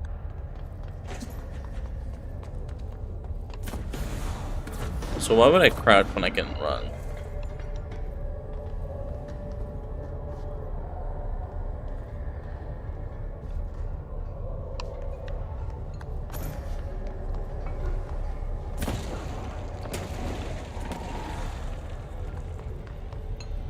Very good sci-fi novel. There's a series of games called Stalker based on it.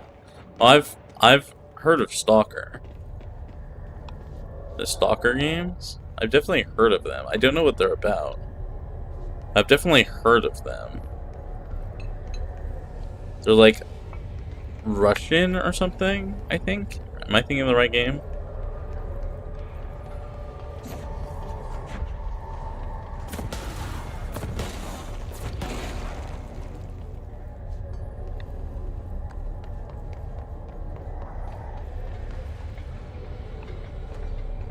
Other Side's Picnic is a Yuri manga / anime about two girls who go to an alternate dimension and hunt cryptids. Oh, that sounds so cute. What is the thing that we're trying to solve here? Oh, is it the floppy disk?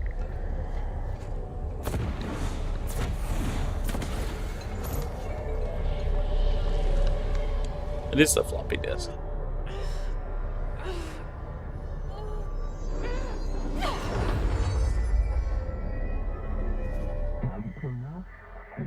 The floppy disk / nuke can be bound to gain launch / telekinesis. Teach us to believe, director. It's harder to hear you when I'm here. It's like the channel's been changed. The board's in charge here. They're pyramids in the bureau seal.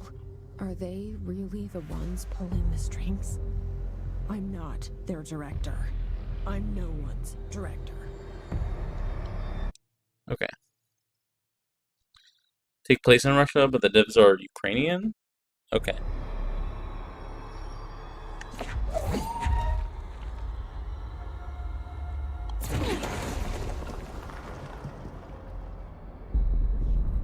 Interesting.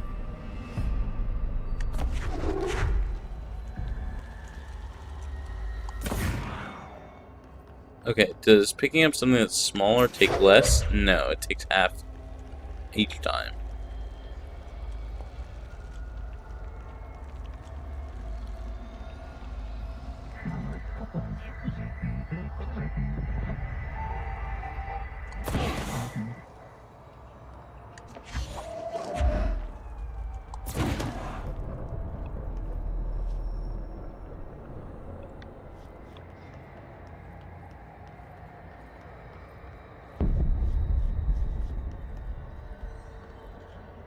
You see why I've been bumping so many objects around? Yeah, no kidding.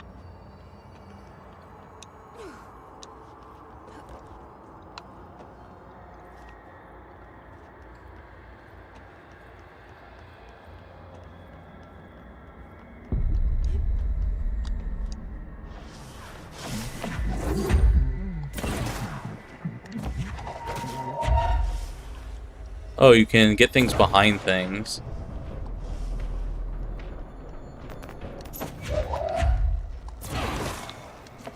Also, this does a lot of damage. Probably because you don't have, like, any ammo for it.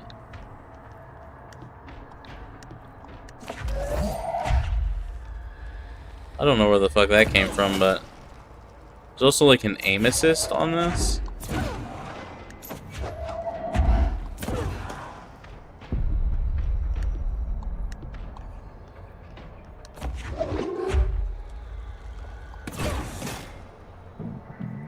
This noise is burrowing into our astral plane / secret base. You must stop / mute them, Director. Interesting.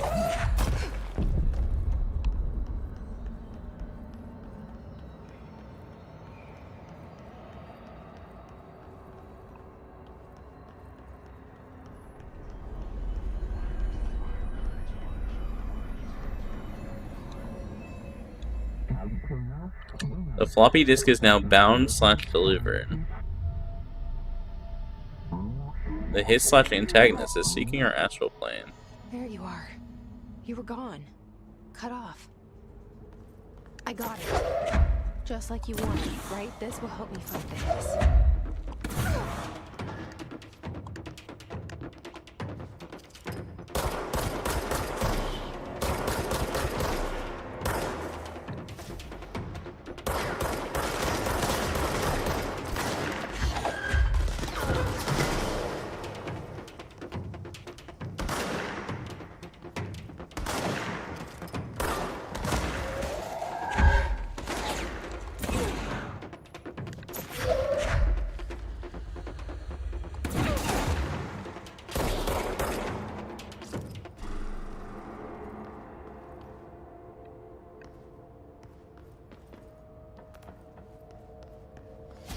Okay.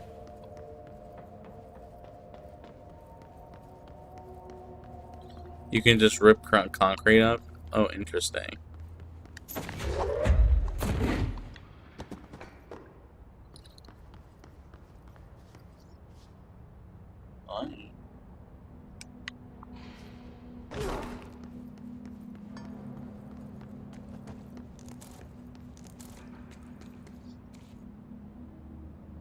Is that right? Cool.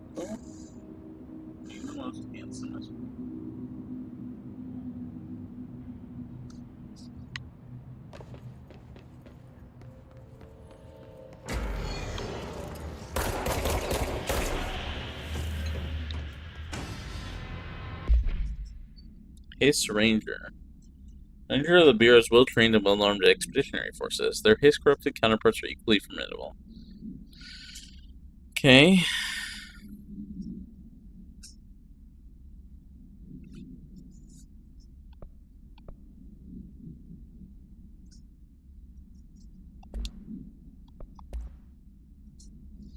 Floppy disk. Must be contained in a cell with no other loose material.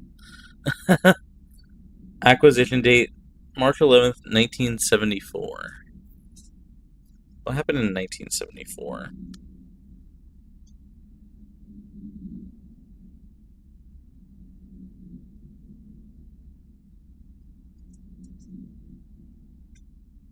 Because they said it was like around the Cold War, right?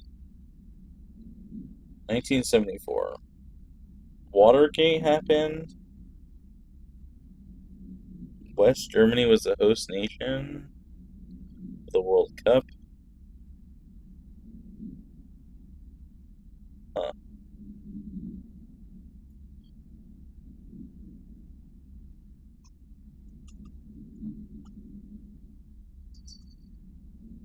Interesting.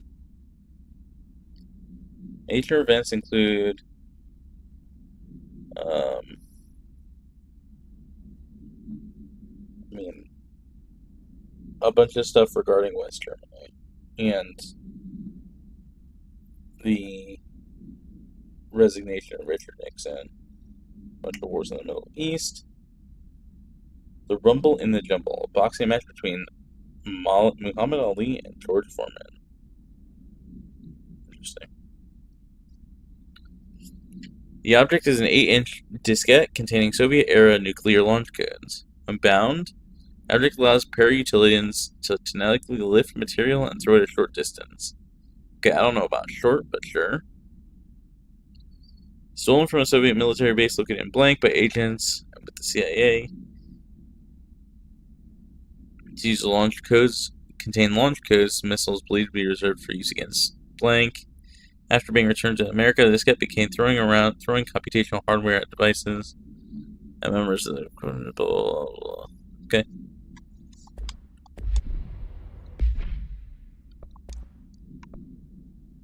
Damage against enemy armor.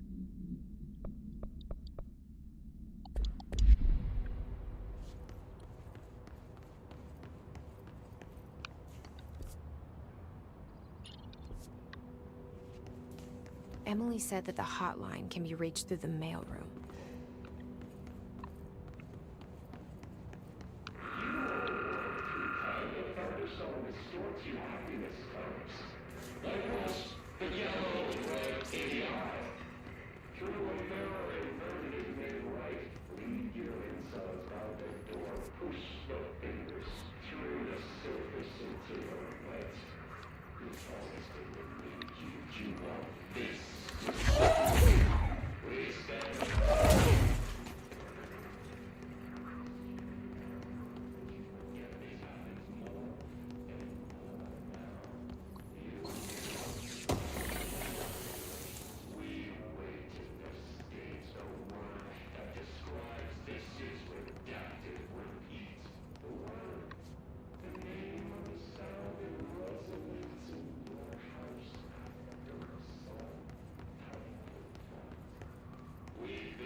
Why is this thing so loud?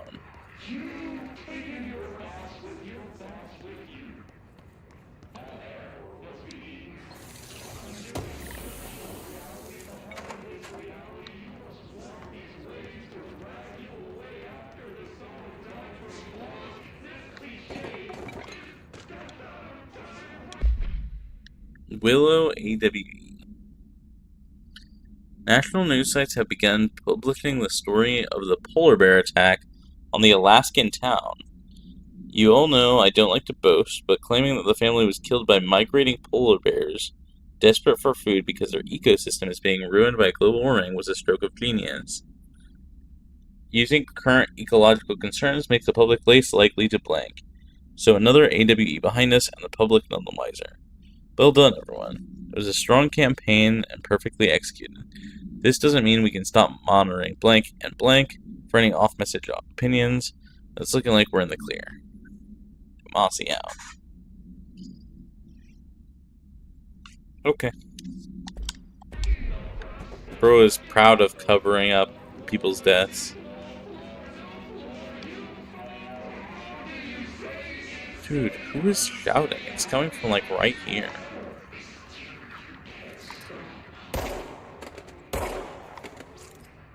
Jesus, thank you.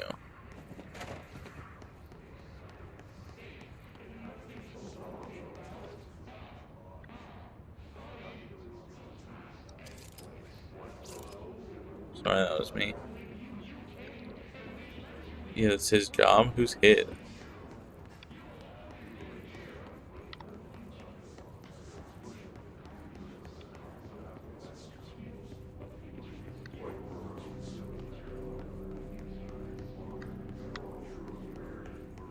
This is where I came from.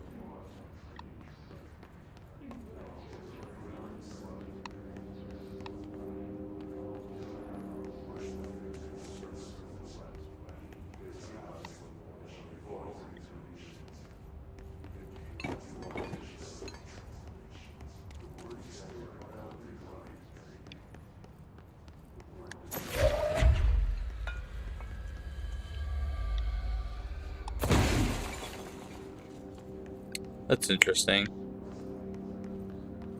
The energy doesn't start reloading until after you launch the thing.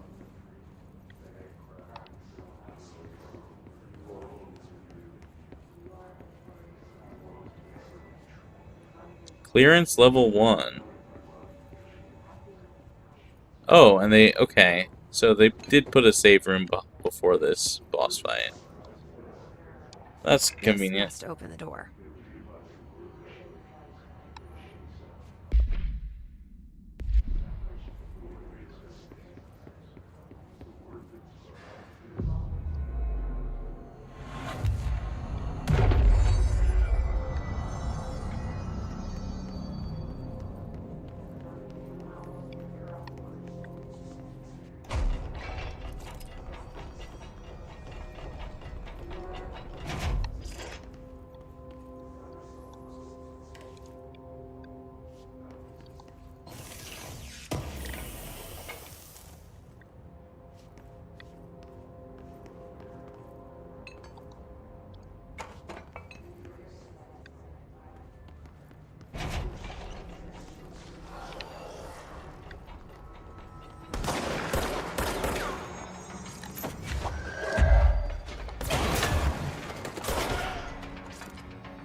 You're listening to America Overnight, mystifying the airwaves for more than 29 years.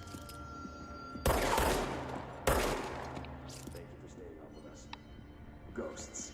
We've had many callers over the years tell us of hauntings, voices, and other phantasmagorical phenomena.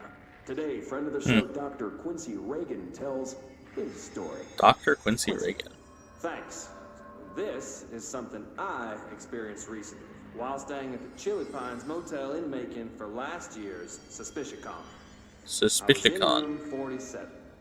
The night manager, an avid listener of the program, insisted I take this particular room. Now, the manager explained that years back, Okay. the body of a man was discovered under the bed, inside that wooden border that motel beds tend to have. And the body had been there a week, he said. Guests had stayed there, sleeping with the corpse a foot below them. They only found the body when housekeepers complained about the smell. Huh. Hauntings have been reported in room 47 ever since.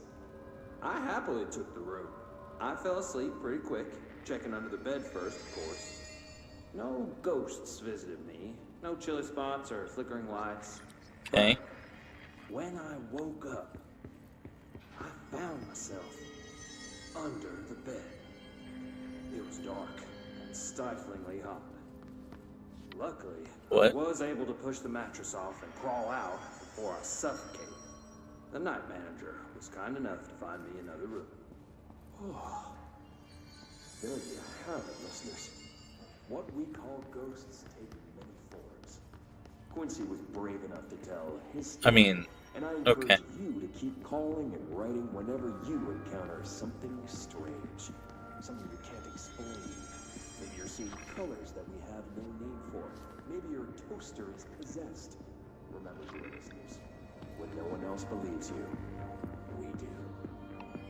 America Overnight, we'll be right back. Colors we haven't seen before.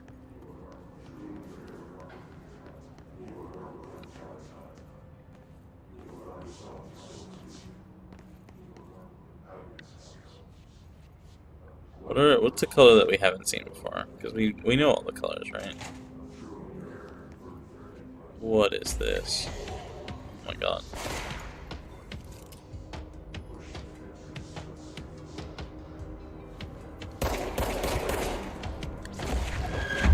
Oh, you can just take concrete off the walls. That's interesting.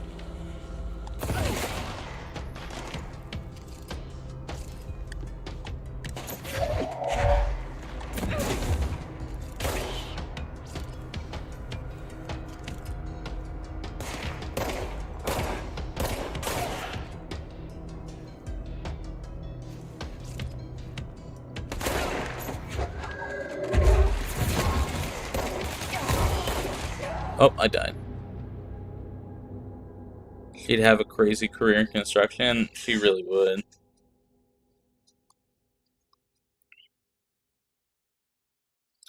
Okay, I think I'm gonna call it here. I'm getting pretty eepy, and it's 11.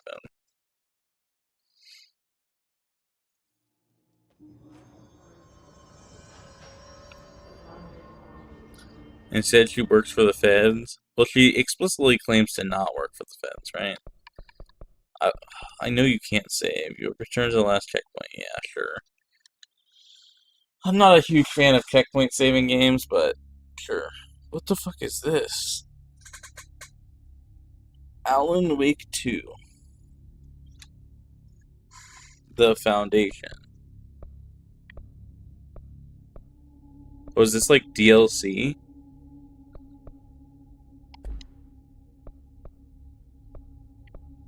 Interesting. Okay, well, we will pick this up next Wednesday.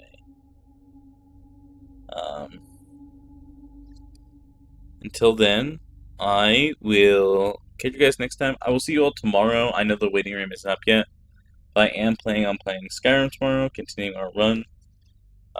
We are going to be holding a joint conference for wartime or something like that. I don't remember what it was called. But that's where we're at. To, make a truce in the war and call it a day. So, until then, I will see you guys tomorrow. I hope you all have a good morning, afternoon, evening. I had a lot of fun.